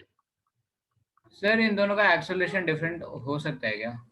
इस सिस्टम के लिए नहीं होगा ना डिफरेंट, इस सिस्टम के लिए सेम ही होगा यस क्योंकि स्ट्रिंग टॉट है, स्ट्रिंग इज टाइट, तो जितना M1 ऊपर जाएगा A से उतना ही M2 नीचे जाएगा A से। यस सर और उस A की वैल्यू क्या आ गई? M2 minus M1 upon M1 plus M2G। जी ये दोनों का एक्सेलरेशन आ गया, right? So, yes so can we take this problem as a standardized situation? Yes, it's a standard question. It's a standard 2 mass and a pulley system. तो इसके result भी मैं तुम्हें suggest करूंगा कि इसको मेमोराइज कर लो, ये आगे अपन को काम आएगा। ओके, और इस क्वेश्चन को सॉल्व करने का मैं तुम्हें एक शॉर्टकट ट्रिक भी बताऊंगा। पहले अपन नॉर्मल तरीके से इसको सॉल्व करना सीख लेते, then I will teach you shortcut technique. Now tell me how can we find. Sir एक बार और बताओगे प्लीज? श्योर श्योर, देख मैं एक बार वापस बता रहा हूँ। यहाँ पे देख, अगर तू M1 का FVD बनाएगी, अपन ने फ्री बॉडी डायग्राम बनाना सीखा था लास्ट टाइम। M1 पे नीचे M1G फोर्स लग रहा होगा और ऊपर टेंशन T फोर्स लग रहा होगा, है ना? और M1 का एक्सेलरेशन मैं ऊपर की तरफ मान रहा हूँ A, तो force in the direction of acceleration इसको पॉजिटिव लेंगे और force opposite to the acceleration इसको नेगेटिव ले लेंगे। तो हाँ. T minus M1G net force equals to mass into acceleration. ये अपन फोर्स इक्वेशन लिखते हैं, राइट? राइट. ये M1 के लिए फोर्स इक्वेशन होगा। और वैसे ही M2 के लिए नीचे M2G लग रहा होगा और ऊपर T लग रहा होगा और M2 का एक्सेलरेशन नीचे की तरफ है, तो ये तो वाला पॉजिटिव पॉजिटिव होगा और ये T नेगेटिव होगा। तो force equation will be M2G minus T equals to M2A। ये दो इक्वेशंस आए थे इधर अपने पास, ये सेम इक्वेशंस, हाँ. और इनको ऐड करने पर T गायब हो जाएगा। There are two unknowns T and A and two equations, तो इसको अपन साइमल्टेनियसली सॉल्व कर सकते हैं ना? सबको यस. साइमल्टेनियस इक्वेशन सॉल्व करना आता है? हाँ. एलिमिनेट कर दो, T को एलिमिनेट कर दो, ऐड कर दो, तो ऐसा करने पर A का ये फाइनल रिजल्ट आ जाएगा। हाँ. इसको स्टार मार्क कर रहा हूं, that means you need to memorise this result M2 minus M1 upon M1 plus M2G। और किसके लिए मेमोराइज करो ये भी पता होना चाहिए, कि ऐसा नहीं कि हर किसी में तुमने अप्लाई कर दिया ये result. You should know that you are memorising this result only for this system, 2 mass and a single pulley. और टेंशन फाइंड करने के लिए क्या करेंगे? अभी टेंशन फाइंड करने के लिए एक्सेलरेशन की वैल्यू इनमें से किसी भी एक इक्वेशन में डाल देंगे। तो सिंप्लीफाई करने पर मैं टेंशन का डायरेक्टली रिजल्ट लिख रहा हूँ, सॉल्विंग वाला पार्ट तुम बाद में वेरीफाई कर लेना। Tension will come out to be 2m1 m2 upon m1 plus m2 times G। ये टेंशन इन द स्ट्रिंग होगा, ओके? ये टेंशन इन द स्ट्रिंग होगा। Thank you sir. और ये वाले स्ट्रिंग में टेंशन कितना होगा बताओ? ये वाले स्ट्रिंग में अगर नीचे T और T है तो इसमें कितना होगा? 2T. इसमें 2T होगा। तो अगर तुमसे ब्लू वाले स्ट्रिंग में टेंशन पूछ रहे तो अपना जो भी T का रिजल्ट आया उसको डबल कर देंगे, 4m1 m2G upon m1 plus m2 हो जाएगा, ओके? अभी इस सवाल को शॉर्टकट तरीके से कैसे इंटरप्रेट करेंगे ये ध्यान से देखना सब लोग। मैं वापस सेम डायग्राम बना रहा हूँ, सेम सिस्टम। ये एक पुली है, ये दो ब्लॉक्स है M1 और ये M2। किसका मास ज्यादा माना था अपन ने? M2. M2 is greater than M1. Okay, तो सेम अजम्पशन ले लेते हैं इधर, M2 is more than M1। तो इस पे नीचे M2G फोर्स लग रहा है और इस पे ऊपर M1G फोर्स लग रहा है। सॉरी, ऊपर नहीं, सॉरी नीचे ही लग रहा है, मैं मिस्टेक कर रहा हूँ इधर। इस पे भी नीचे M1G फोर्स लग रहा है और मूवमेंट कैसा हो रहा है? M2 नीचे जा रहा है और M1 Upwards. ऊपर जा रहा है। अभी देखो ये सेम सिस्टम, ये जो स्ट्रिंग है, इस स्ट्रिंग को अगर मैं हॉरिजॉन्टली स्ट्रेच कर दूं, इसको अगर मैं M1 मान लूं और इसको M2, और एक्चुअल में ये जो स्ट्रिंग पुली के ऊपर से जा रहा था अगर इसको मैं हॉरिजॉन्टल टेबल पे ऐसे स्ट्रेच कर दूं दोनों ब्लॉक्स को, और स्ट्रेच करके M2 पे यहाँ पे M2G फोर्स लगा रहा हूँ, और M1 पे यहाँ पे M1G फोर्स लगा रहा हूँ, तो तुम देख पा रहे हो ये दोनों इक्विवेलेंट सिस्टम है। Yes sir. ये वाला M2 इस तरफ Yes, A sir. होगा, और ये वाला M1 भी इस तरफ A से जा रहा होगा। और यहाँ पे अगर मुझे A निकालना होता तो अपन क्या करते, क्या मैं अलग से दोनों ब्लॉक्स का FVD बनाता है, दोनों को एक सिंगल सिस्टम मान के एक ही लाइन में A निकाल लेता? Single system, sir. Single system, single system. Tension will not come in picture, tension की कोई बात ही नहीं है इधर। तो अगर मैं दोनों को एक सिंगल सिस्टम मान लूं, what is the net force on this entire system? 0। Force क्या होगा? M2G राइट में लग रहा है, M1G लेफ्ट में लग रहा है, और एक्सेलरेशन राइट में। तो फोर्स इक्वेशन क्या लिखेंगे इसका? M2G minus M1G G equals to is equal into M2 minus M1. Total mass into M1 acceleration. तो एक्सेलरेशन तुम डायरेक्टली लिख सकते थे M2 minus M1 upon M1 plus M2G। Are you understanding this shortcut technique to find acceleration?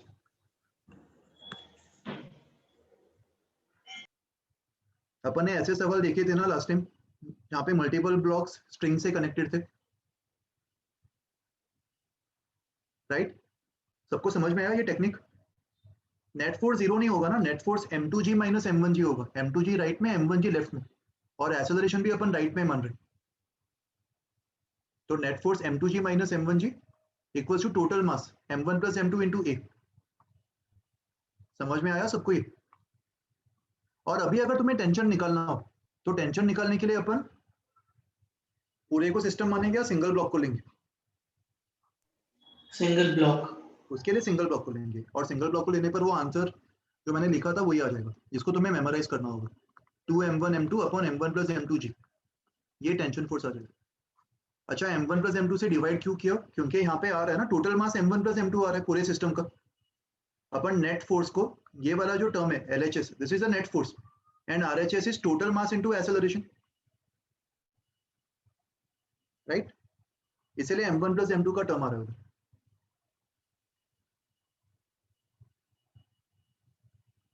तो इस तरीके से अगर तुम्हें दिख रहा है कि ब्लॉक्स के एक्सेलरेशन सेम है, तुम शॉर्टकट तरीका अप्लाई कर सकते हो। एक और एग्जांपल देखो, मान लो ये इंक्लाइन वेज है, दो साइड से इंक्लाइंड है, ये वाला इंक्लिनेशन है 37 डिग्रीज और ये वाला इंक्लिनेशन है 53 डिग्रीज। एक्चुअली उल्टा कर देते, डायग्राम से ये ज्यादा इंक्लाइन लग रहा है ना, ये ज्यादा स्टीप लग रहा है, तो इसको 53 मान लेते और इसको 37 मान लेते।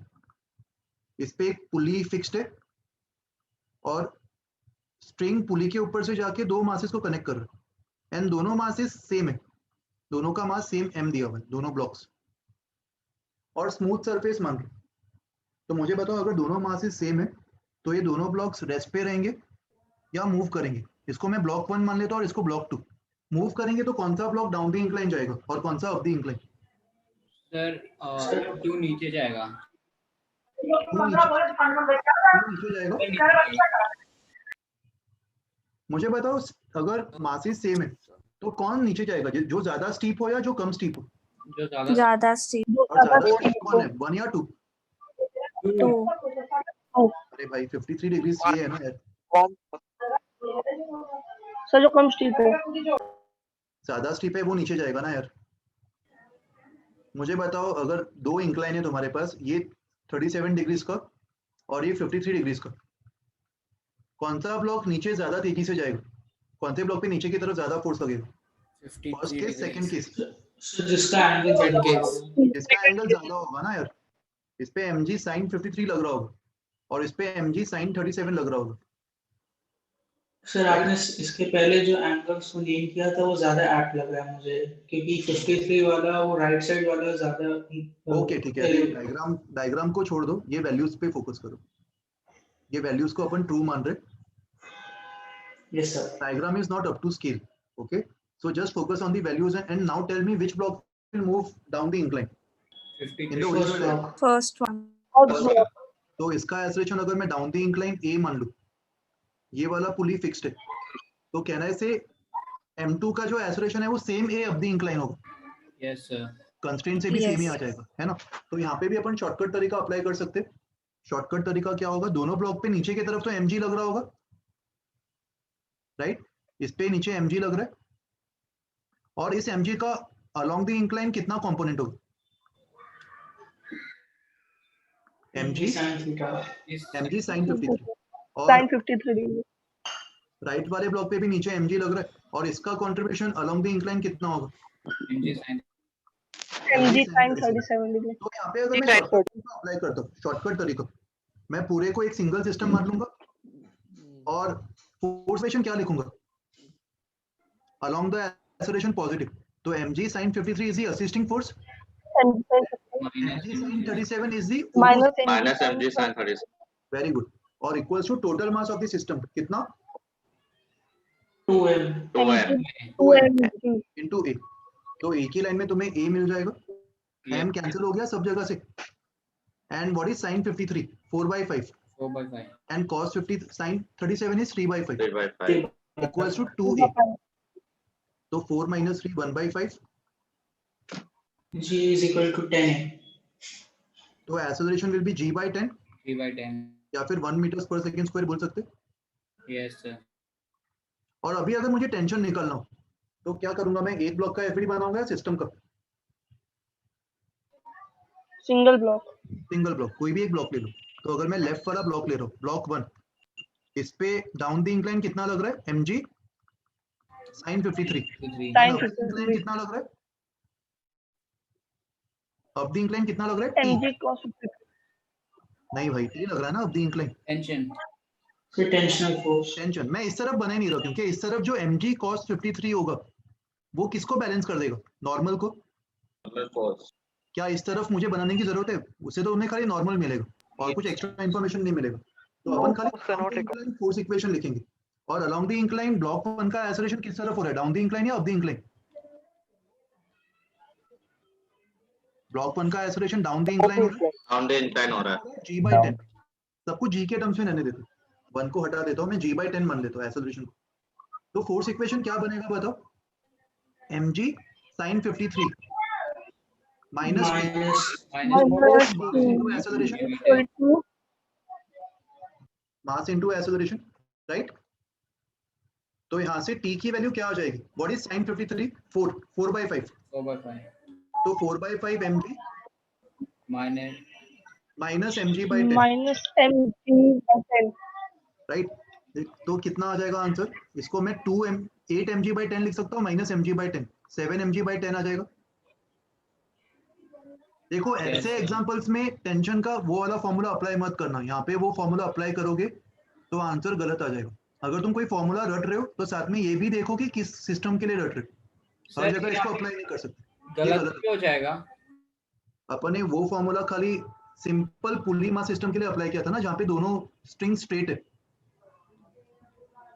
इसके लिए अपन ये फॉर्मूला मेमोराइज किया था और इसी के लिए अपन इसको अप्लाई कर सकते।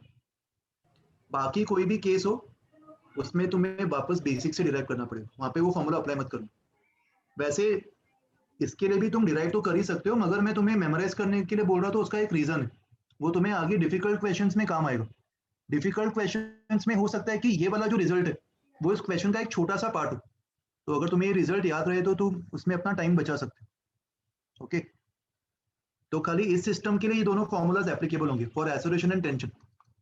अगर कोई डिफरेंट सिस्टम आ रहा है जैसे कि ये वाला एग्जांपल, तो इसको तुम्हें बेसिक से डिराइव करना पड़ेगा। एक्सेलरेशन शॉर्टकट तरीके से निकाल लो और टेंशन निकालने के लिए किसी भी एक ब्लॉक का एफवीडी बना दो, उसका फोर्स इक्वेशन लिख दो, उससे आंसर आ जाएगा।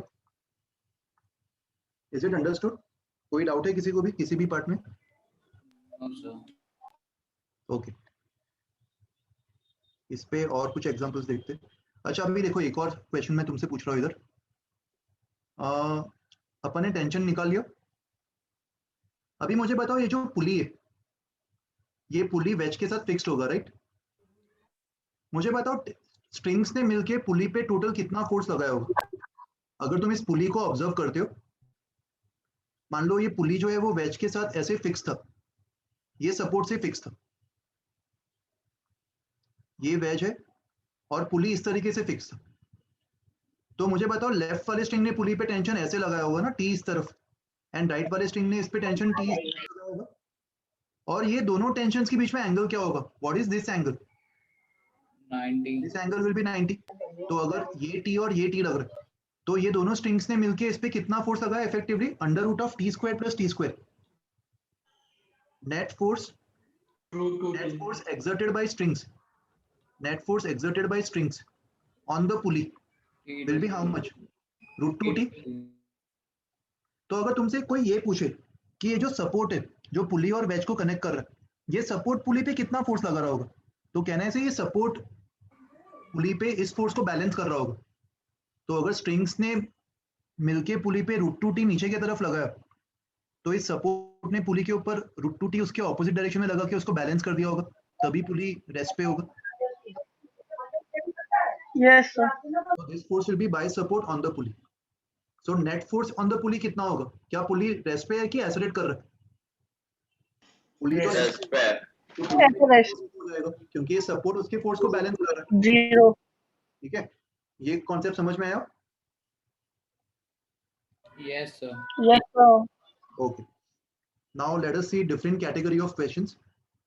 अच्छा, ये सेम कैटेगरी का एक क्वेश्चन देता हूँ, ये मुझे तुम एक लाइन में बताओ आंसर क्या होगा. मान लो ये 4m मास है, इसको एक ग्राउंड पे रखा हुआ है और यहाँ पे एक पुली और ये स्ट्रिंग जाके m मास से कनेक्टेड है. ये पुली फिक्स्ड है, ये m मास है और सिस्टम को मैंने यहाँ से रिलीज कर दिया. तो मुझे बताओ क्या होगा अभी? 4m मास और m मास किस तरफ मूव करेंगे? 4m मास राइट में मूव करेगा या लेफ्ट में? राइट. ये राइट की तरफ एक्सेलरेट करेगा और ये जितने से राइट में जाएगा मैं बोल सकता हूँ m उतने से ही नीचे जाएगा a से. Yes, sir. Now if I ask you what is the acceleration of both the blocks, इसका आंसर तुम्हें विद इन 10 सेकंड्स एक ही लाइन में आ जाना चाहिए. बताओ वो एक लाइन क्या होगा?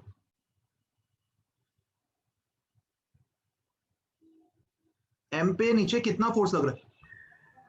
mg. mg. और 4m पे जो फोर्स लग रहा है क्या वो मोशन को असिस्ट या अपोज कर रहा है? नहीं, वो तो नॉर्मल से बैलेंस हो रहा है. Yes. 4m पे in the direction of motion तो कोई फोर्स नहीं लग रहा ना.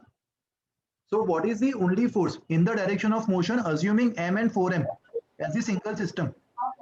mg. mg. तो अपन खाली mg को टोटल मास इनटू एक्सेलरेशन इस तरीके से लिख सकते हैं. Yes, sir. तो एक्सेलरेशन कितना हो जाएगा?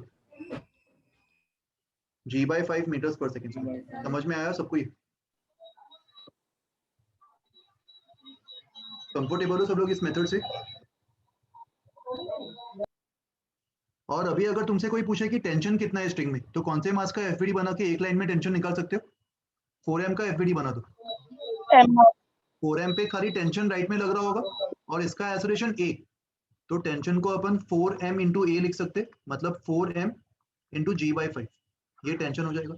और अगर मान लो बाई चांस तुम्हें 4m पसंद नहीं आया, तुम m से टेंशन निकालना चाहते हो, आंसर सेम आएगा उससे भी. नीचे mg ऊपर t और एक्सेलरेशन नीचे की तरफ g/5, तो force equation mg minus t equals to mg/5. देखो इससे भी टेंशन सेम आ रहा है कि नहीं? Yes, sir. दोनों से आंसर सेम ही आएगा. Yes, sir. Calculation wise can you observe ये वाला तरीका थोड़ा सा आसान था. Yes, sir. Yes, sir.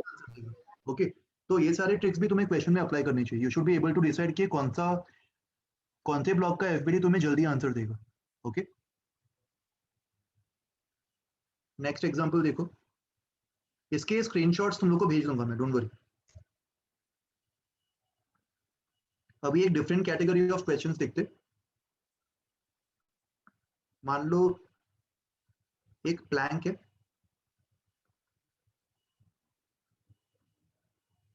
और प्लैंक के ऊपर एक आदमी है. ठीक है, प्लैंक हवे में. अभी प्लैंक हवे में कैसे? क्योंकि आदमी के हाथ से एक स्ट्रिंग है, स्ट्रिंग ऊपर जा रहा है और ये स्ट्रिंग एक फिक्स पुली के ऊपर से जा रहा है. ये पुली फिक्स्ड है, इसके ऊपर से स्ट्रिंग जा रहा है और स्ट्रिंग जाके इस प्लैंक से कनेक्टेड है, प्लेटफॉर्म से कनेक्टेड है. ऐसा एक सिस्टम दिया. ओके, लेट्स से आदमी का जो मास है वो है 80 kg और प्लैंक का मास है 20 kg। मुझे पता लगाना है कि आदमी को स्ट्रिंग के ऊपर कितना फोर्स अप्लाई करना चाहिए। What force should the man apply on the string so that the man and the platform both are at rest, both are at equilibrium? सवाल समझ में आया सबको? ये सर आप वापस रिपीट कर सकते हो? एक डायग्राम मैं एक्सप्लेन कर देता हूँ वापस। ये डायग्राम में तुझे आदमी दिखाई दे रहा है, आदमी का मास दिया हुआ है 80 kg, आदमी प्लैंक के ऊपर है, प्लैंक का मास है 20 kg। ओके, और एक स्ट्रिंग जा रहा है आदमी के हाथ से और वो ऐसे जाके प्लैंक से कनेक्टेड। ओके, और आदमी ने स्ट्रिंग को पकड़ के रखा हुआ है। ऑब्वियसली अगर आदमी स्ट्रिंग को छोड़ देगा तो क्या होगा? फ्री फॉल, दोनों नीचे गिर जाएंगे। अगर आदमी चाहता है कि वो नीचे ना गिरे तो उसको स्ट्रिंग को टाइटली पकड़ के रखना पड़ेगा। इनफैक्ट उसको स्ट्रिंग पे कुछ फोर्स लगाना पड़ेगा नीचे। सवाल में पूछ रहे कि आदमी को स्ट्रिंग के ऊपर कितना फोर्स अप्लाई करना चाहिए ताकि दोनों रेस्ट पे रहे। ओके, कुछ लोगों ने मुझे आंसर दे दिया ऑलरेडी, देखते सही कि नहीं। अपन ने ये चीज डिस्कस की थी, अगर मैं स्ट्रिंग के फ्री एंड पे कुछ भी फोर्स अप्लाई करता हूँ तो स्ट्रिंग के अंदर टेंशन कितना होगा? उसी फोर्स के इक्वल हो जाएगा। ये डिस्कस किया था अपन ने लास्ट टाइम। अगर स्ट्रिंग के किसी भी फ्री एंड पे मैं कुछ फोर्स अप्लाई करता हूँ तो स्ट्रिंग के अंदर टेंशन भी उतना ही हो जाएगा, राइट?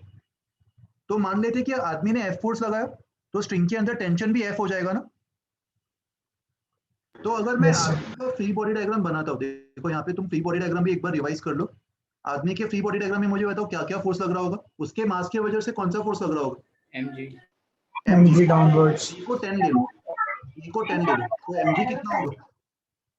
800 न्यूटन। 800 और प्लैंक का जो नॉर्मल फोर्स है वो आदमी पे किस तरफ लग रहा होगा? प्लैंक का कांटेक्ट नॉर्मल फोर्स, क्योंकि यहाँ पे कांटेक्ट मेंटेन है आदमी और प्लैंक के बीच में, ऑपोजिट डायरेक्शन। उसके ऑपोजिट में नॉर्मल और आदमी ने स्ट्रिंग को पकड़ के रखा हुआ है, तो ये स्ट्रिंग आदमी पे टेंशन फोर्स कहाँ लगा रहा होगा? ऊपर की तरफ। इसको टी मान लेते, क्योंकि टी से तुम लोग कंफर्टेबल हो, तो स्ट्रिंग के अंदर जो टेंशन फोर्स है वो टी मान लेते। एंड अपन को पता है कि F and T R same, right? जितना आदमी ने फोर्स लगाया होगा स्ट्रिंग के फ्री एंड पे वही उसमें टेंशन होगा। और आदमी मूव कर रहा है कि रेस्ट पे? रेस्ट। आदमी इक्विलिब्रियम पे होना चाहिए, ये सवाल में दिया हुआ। तो सारे फोर्सेस को बैलेंस करना चाहिए अपन को। इक्वेशन क्या बनेगा बताओ? Sir 800 is equal to t। Perfect, 800 equals to T plus N. ये पहला इक्वेशन आ जाएगा आदमी के फ्री बॉडी डायग्राम से। मुझे बताओ अपन और किसका फ्री बॉडी डायग्राम बना सकते हैं? और कौन रेस्ट पे आदमी के साथ? प्लैंक। प्लैंक भी रेस्ट पे। तो अगर मैं प्लैंक का फ्री बॉडी डायग्राम बनाता हूँ तो प्लैंक का वेट 200 न्यूटन नीचे लग रहा होगा। और प्लैंक से स्ट्रिंग कितने पॉइंट्स पे कनेक्टेड है? प्लैंक और स्ट्रिंग का कितने पॉइंट्स पे कनेक्शन है? एक ही पॉइंट। प्लैंक के ऊपर टेंशन कहाँ लगा रहा होगा? ऊपर नीचे? ऊपर की तरफ टेंशन। और आदमी ने प्लैंक के ऊपर नॉर्मल फोर्स कहाँ लगाया होगा? मुझे बताओ ये वाला नॉर्मल फोर्स किसने किसके ऊपर लगाया? By plank on the man. Plank. तो आदमी ने प्लैंक के ऊपर सेम नॉर्मल नीचे लगाया होगा। Equal and opposite, perfect. Same normal नीचे लग रहा होगा। So T minus N is equal to 200. Very good. तो upward force T equals to N plus 200 लिख सकते हैं अपन, या फिर T minus N equals to 200। Perfect, this is our second equation. दो इक्वेशन, दो अननोन्स। अगर मुझे T निकालना है, दोनों को ऐड कर देंगे तो 2T तो 1000 के इक्वल हो जाएगा। T is 500 newtons. T should be 500 Newton. तो काफी लोगों का जो इंट्यूशन है कि T 1000 न्यूटन होना चाहिए था दोनों के वेट को बैलेंस करने के लिए, वो गलत है। 500 न्यूटन पे भी काम चल जाएगा। आदमी को स्ट्रिंग के ऊपर खाली 500 न्यूटन फोर्स अप्लाई करने की जरूरत थी। उस केस में प्लैंक और आदमी दोनों रेस्ट पे रहते। और अगर T 500 आ गया तो नॉर्मल फोर्स कितना आएगा? N की वैल्यू क्या होगी? वैसे डाल रखा वो भी डाल के की है। नहीं अपना माइक ऑफ कर दो यार, बहुत डिस्टरबेंस आ रहा है। N की वैल्यू 300 न्यूटन होगी, right? Sir, I didn't hear the question. Can you please repeat? पूरा क्वेश्चन नहीं सुना तूने? You were disconnected or No, what? sir. Sir, the thing that you just asked. Acha, I just asked what will be the value of N, normal force. So if we got the value of T, substitute this value of T in one of these equation, you will get the value of N as 300 newtons. Okay, sir. Right? Did we discuss that normal force is the actual weight measured by the weighing machine? ये अपन ने कुछ discuss किया था last time, Yes, sir. ये discuss किया था ना? तो मुझे बताओ अगर आदमी और प्लैंक के बीच में अगर एक वेइंग मशीन होता तो ये वेइंग मशीन आदमी का वेट कितना दिखाता? 800 न्यूटन या 300 newton? 300 newton. 300 newton. Normal force आ रहा है, वही वेइंग मशीन का रीडिंग होगा। अगर आदमी और प्लैंक के बीच में वेइंग मशीन होता तो उसका रीडिंग नॉर्मल फोर्स के इक्वल ही होता, which would have been 300 newton. और मास के फॉर्म में वो कितना दिखा था? 30 केजी। वो आदमी का मास 30 केजी दिखता था। यस और नो? क्लियर है लॉजिक सबको? ये एग्जांपल समझ में आया? देखो अभी इसी एग्जांपल का भी अपन एक शॉर्टकट ट्रिक यूज कर सकते हैं, इतना बड़ा करने की जरूरत नहीं थी इसको। इस एग्जांपल में अगर मैं आदमी और प्लैंक को सिस्टम मान लेता हूं, मैं आदमी और प्लैंक को भी सिस्टम मान ही सकता हूं ना, क्योंकि दोनों का एसोलेशन सेम है। अपन Yes, ऐसे sir. ऑब्जेक्ट को सिस्टम मान सकते हैं जिनका एसोलेशन सेम हो। अगर अलग एसोलेशन है तो सिस्टम मत मानो, उसमें फिर मिस्टेक्स होगी। तो अगर मैं आदमी और प्लैंक दोनों को सिस्टम मान रहा हूं तो कौन सा फोर्स इंटरनल बन गया, नॉर्मल या टेंशन? Normal force. दोनों के बीच का जो नॉर्मल फोर्स है ये इंटरनल बन गया। ये पिक्चर में नहीं आएगा, मगर ये स्ट्रिंग आदमी के हाथ से ऊपर जा रहा है, ये इस पे टेंशन लगा रहा होगा, और ये स्ट्रिंग प्लैंक से कनेक्टेड होते हुए ऊपर जा रहा है, तो ये भी टी लगा रहा होगा इस पे। तो इफेक्टिवली कितना टेंशन लग रहा है पूरे सिस्टम पे? 2T. 2T. और नीचे इफेक्टिवली वेट कितना लग रहा होगा? 100. 100 into g, correct. 100. M1 plus M2 whole into G. तो अपन डायरेक्टली 2T को 1000 के इक्वल कर देते तो T 500 न्यूटन आ जाता, राइट? लेकिन नॉर्मल फोर्स निकालने के लिए क्या सिस्टम से काम चलता मेरा, दोनों का सिस्टम मान के? No, sir. नहीं, नॉर्मल फोर्स We निकालने have to take individual. Individual लेना ही पड़ता, तभी तुम नॉर्मल निकाल पाते। Understood by everyone? कुछ डाउट है किसी को भी? सर ये सेकंड मेथड जो आपने बताया वो शॉर्टकट है क्या? सेकंड मेथड थोड़ा सा जल्दी आंसर दे रहा है ना, ऑब्वियसली मुझे दो Yes, इक्वेशन sir. लिखने की जरूरत नहीं, तो तुम सेकंड मेथड प्रीफर करोगे ना? Yes sir. फर्स्ट मेथड मैंने खाली तुम्हारी अंडरस्टैंडिंग के लिए बताया था कि अगर तुम एफवीडी बनाते हो तो किस तरीके से एफवीडी में तुम्हें फोर्सेस दिखाने होंगे, वो अंडरस्टैंडिंग के लिए मैंने तुम्हें ये वाला मेथड दिखाया ताकि तुम प्लैंक और आदमी दोनों का एफवीडी बना पाओ। बट आंसर को अगर एकदम जल्दी निकालना है तो सेकंड मेथड ज्यादा सूटेबल होगा। सर एक बार सेकंड मेथड बता दीजिए आपसे।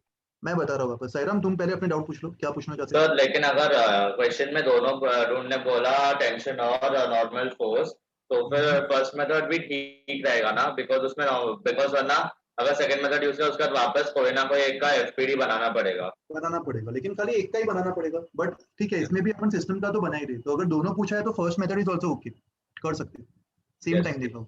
लेकिन अगर खाली टेंशन पूछा है तो ये वाला सेकंड मेथड यूज कर लो। देख Okay, सेकंड sir. मेथड में वापस बता रहा हूँ, सेकंड मेथड में मैंने आदमी और प्लैंक दोनों को सिस्टम मान ली, तो इनके बीच का जो नॉर्मल फोर्स है वो इंटरनल बन गया। स्ट्रिंग प्लैंक से इधर कनेक्टेड है, तो ये वाला स्ट्रिंग प्लैंक पे 1T ऊपर लगा रहा होगा और ये स्ट्रिंग आदमी पे 1T ऊपर लगा रहा है, तो सिस्टम पे इफेक्टिवली दिख रहा है 2T लग रहा होगा ऊपर की तरफ, और नीचे की तरफ वेट लग रहा है, दोनों का कंबाइंड वेट। तो इन दोनों को अपन बैलेंस कर देंगे। 2T upwards should be equals to combined weight 1000 newton downwards, तो T की वैल्यू 500 आ जाएगी। सर 2T 1000 के इक्वल आया क्योंकि वो ऑब्जेक्ट रेस्ट पे था। करेक्ट, आदमी और प्लैंक दोनों रेस्ट पे, इसीलिए। अगर मान ले सेम सवाल में मैं पूछता कि आदमी को कितना फोर्स अप्लाई करना चाहिए ताकि आदमी और प्लैंक दोनों ऊपर की तरफ मूव करे, ताकि आदमी और प्लैंक लेट से दोनों ऊपर की तरफ 2 मीटर्स पर सेकंड स्क्वायर से मूव कर रहे, तो मैं फोर्स इक्वेशन क्या लिखता? अगर मैं चाहता कि आदमी और प्लैंक दोनों ऊपर की तरफ 2 मीटर्स पर सेकंड स्क्वायर से मूव करे, तो मैं दोनों के कंबाइंड सिस्टम के एफबीडी में ऊपर So 1000 minus T is equal to MA. उल्टा बोल रहे So ना, मैं 2T minus 1000 ऊपर की तरफ अगर मैं 2T minus 1000 is equal to 1002 equals to is equal to 2000 into 2. So like acceleration upwards direction में क्या? हाँ, मान लो सवाल में दे रही हो कि if man wants to move along with the plank with an acceleration of 2 meters per second square upwards, then how much force he should apply on the string? तो अपन force equation 2T minus 1000 equals to combined mass. Combined mass तो 100 kg था ना? Yes sir. 100 into 2 mass into acceleration. तो यहाँ से 2T की value किसके equal आती है? 1200 तो उस केस में अप्लाइड फोर्स कितना होना चाहिए? 600 600 न्यूटन। तो आदमी अगर अपना फोर्स 600 न्यूटन 600 न्यूटन फोर्स लगाएगा तो प्लैंक और आदमी दोनों ऊपर मूव करेंगे with an acceleration of 2 meters पर सेकंड। और इस केस में आदमी और प्लैंक के बीच में नॉर्मल फोर्स कितना होगा? आदमी अपना वेट कितना एक्सपीरियंस करेगा प्लैंक के ऊपर? तो आदमी का एफईडी बना दो, ऊपर टी, नीचे उसका वेट। आदमी का वेट कितना था? 800 न्यूटन। 800 न्यूटन 800 न्यूटन 80 केजी, इसका 20 केजी, तो इसका 200 800 न्यूटन और ऊपर नॉर्मल फोर्स एन, और एक्सेलरेशन ऊपर कितना? 600 newton 2 acceleration. meter per 2 meter तो यहाँ पे फोर्सेस बैलेंस करने की मिस्टेक मत करना, यहाँ पे एक्सेलरेशन है। तो अपन फोर्स इक्वेशन क्या लिखेंगे? T plus n minus 800 equals to mass into acceleration. Acceleration और T किसके इक्वल आया? 600 600। तो नॉर्मल 600 न्यूटन 160 प्लस 200 360 न्यूटन हो जाएगी। 360 न्यूटन तो वो कितना वेट एक्सपीरियंस करेगा? 360 न्यूटन। और उस वहाँ पे जो वेइंग मशीन होगा वो आदमी का मास 36 केजीस दिखा देगा। 36 राइट। सर वो तो जी की वैल्यू पे डिपेंड करता है ना। जी की वैल्यू अपन नॉर्मली 10 लेते हैं, अगर 9.8 लेना है तो फिर 9.8 डाल देंगे। यस सर यहाँ पे अपन 10 मान लें, ठीक है? समझ में आ रही है Sir? सारे एग्जांपल्स अपन जो आज कर रहे हैं? बताओ। So here the answer is a little different because we brought the acceleration into this equation, right? Yes, because there is an acceleration. Correct. Both the system is accelerating upwards with 2 meters per second square. So we are getting different answers. Okay. Okay, sir. ठीक है, तो देखो आज मैं और कोई नया concept नहीं पढ़ा रहा हूँ, अपन नया कॉन्सेप्ट अगली बार पढ़ेंगे। कल है ना अपना अगला लेक्चर? Yes sir. तो कल के लेक्चर के लिए क्वेश्चंस ग्रुप पे भेज रहा हूँ फॉर होमवर्क, वो क्वेश्चंस ट्राई करो, ठीक है? जितना हो सके उतना ट्राई करो, कि ऐसा नहीं है कि सारे के सारे कल से कल तक ही होने चाहिए, बट ट्राई करो। टोटल शायद 25 क्वेश्चन है, काफी बेसिक लेवल के क्वेश्चन है, और उसके सॉल्यूशंस भी साथ में उसी में रहेंगे, उसी पीडीएफ में, ठीक है? तो पहले खुद से वो क्वेश्चंस ट्राई करना, उसके बाद सॉल्यूशन रेफर कर लेना अगर तुम्हें नहीं आ रहा हो तो। कल के लेक्चर में अपन नया कॉन्सेप्ट स्टार्ट करेंगे जिसको अपन बोलते हैं स्यूडो फोर्स। तुमने सुना होगा इसके बारे में? Yes, sir. So actually, I wanted to ask a thing. Yeah. So the current test, it was asked about pseudo velocity. What is pseudo velocity? What was the context? ऐसा कोई शब्द, ऐसा वर्ड सुना नहीं Sorry, मैंने। sir, it was pseudo vector, sir. Sorry. No, there is no such concept. Pseudo vector. Maybe तुम अगर context बताओगे तो अपन predict कर सकते हैं कि वो क्या पूछना चाह रहे हैं, क्या क्वेश्चन था exactly. So I may post it in the group. Is it okay? You can post on the group. Okay, I will just check it out and let you know. But as such कोई pseudo vector नहीं है. Pseudo मतलब basically imaginary होता है. Unreal. Pseudo का मतलब imaginary, non real. So वो एक ऑप्शन में pseudo vector ऐसे ही दे दिया था कंफ्यूज करने के लिए। Yes, sir. हाँ, तो that is only for confusion. As such ऐसा कोई pseudo vector होता नहीं है, मतलब कोई अलग से, it's not a technical term. जैसे अपन like vectors, unit vectors, equal vectors, ये सारे टाइप्स पढ़ते हैं ना, वैसे कोई pseudo vector, it's not a technical word. Okay, sir. ठीक है? ओके, सो कल के लेक्चर में अपन ये नया कॉन्सेप्ट पढ़ेंगे, और तुम्हें जो मैं होमवर्क दे रहा हूँ उसके डाउट्स अपन मे भी बाद में डिस्कस कर सकते हैं। आई थिंक ये वीक में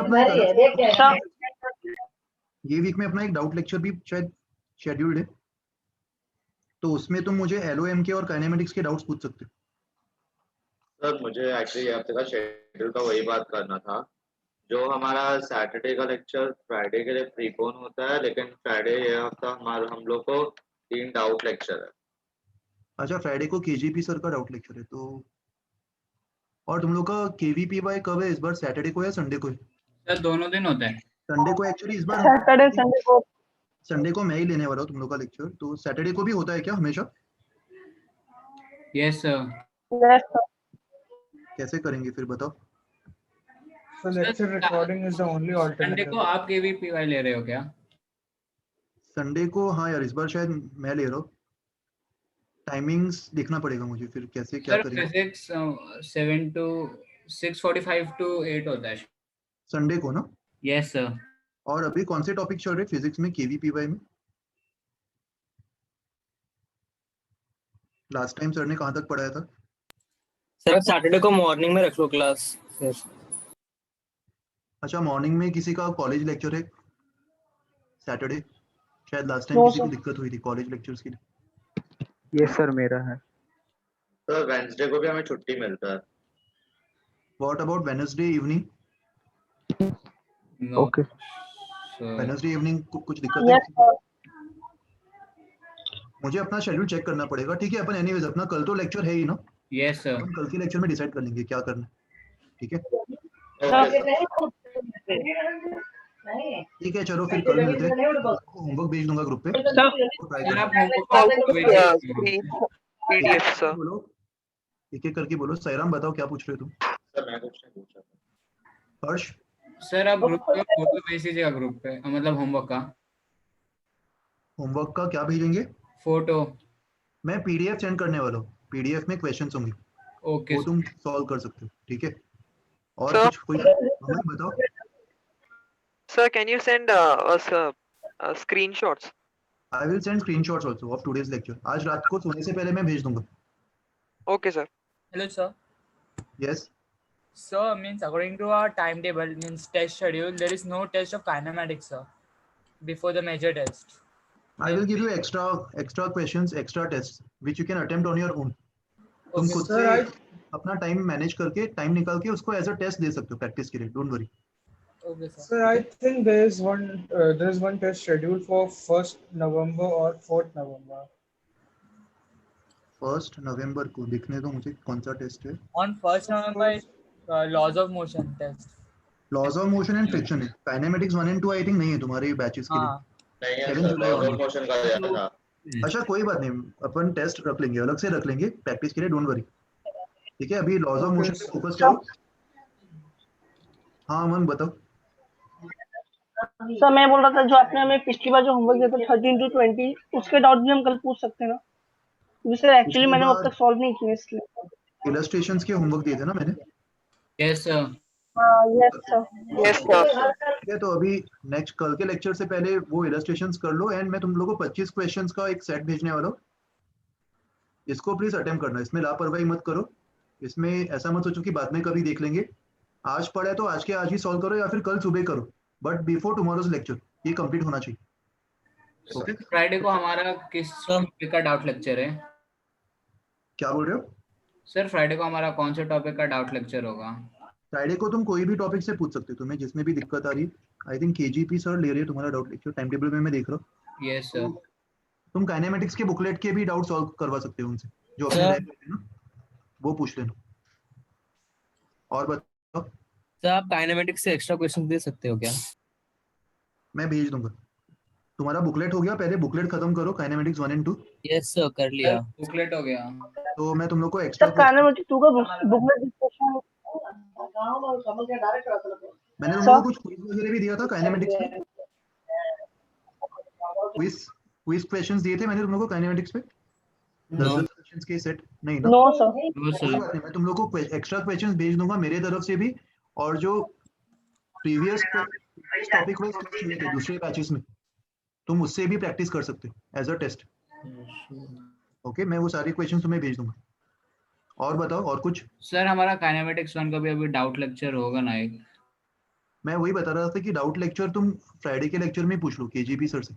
ओके उसमें तुम काइनेमेटिक्स 1 के डाउट्स अपने क्लैरिफाई कर सकते हो सारे, क्योंकि अलग से अपन को टाइम नहीं मिल पाएगा अपने लॉज ऑफ मोशन के इतने अपन को सिलेबस करने, तो इसलिए उनका अलग से लेक्चर रखा गया है। मेरे भी और भी बैचेस में लेक्चर होते हैं, इसलिए मुझे भी इतना टाइम नहीं मिल पा रहा। ओके, तो तुम उसी डाउट लेक्चर में अपने डाउट्स वेरीफाई कर लो बुकलेट से। और कुछ सर काइनेमेटिक्स 2 का बुकलेट सर। काइनेमेटिक्स 2 का अगले वीक में कर लेना। नो सर, उसका डिस्कशन इस फ्राइडे को था, तो सर ये फ्राइडे तो हमारा दूसरा डाउट लेक्चर आ गया, तो सर फिर उसका डिस्कशन तो कोई बात नहीं, मैं वही बता रहा हूँ कि उसका डिस्कशन तुम नेक्स्ट वीक कर लेना डाउट लेक्चर्स में। ये जो अभी एक्स्ट्रा डाउट लेक्चर्स तुम्हारे रखे जा रहे हैं ना, इसमें में तुम बुकलेट के डाउट्स पूछ सकते हो, तो अपन को अभी अलग से बुकलेट डिस्कशन रखने की जरूरत नहीं पड़ेगी, राइट? तुम्हारे पास एनीवेज वीडियो सॉल्यूशंस तो है ही, वो तुम ओपन करो, और उसके बाद भी अगर तुम्हें डाउट्स आ रहे हैं तो तुम ये एक्स्ट्रा डाउट लेक्चर्स में क्लैरिफाई कर सकते हो, ठीक है? तो अपन अपने लेक्चर्स में खाली लॉज ऑफ मोशन फ्रिक्शन पे ही फोकस कर सकते हैं, अपन को ज्यादा टाइम मिलेगा ना, ज्यादा एग्जांपल्स सॉल्व करने को मिलेगा अपन को इन टॉपिक्स में से, जैसे आज अपन ने किया। ओके चलो, फिर कल के लेक्चर में अपन नया कॉन्सेप्ट पढ़ेंगे। ये सारे क्वेश्चंस होमवर्क के लिए करके आना, तो लेक्चर के स्टार्ट में इसके डाउट्स पहले अपन डिस्कस करेंगे और उसके बाद ही मैं आगे का पढ़ूंगा, ठीक है? Okay, चलो sir. everyone, take Thank care. you, sir. Thank you, sir. Thank you, sir. Bye.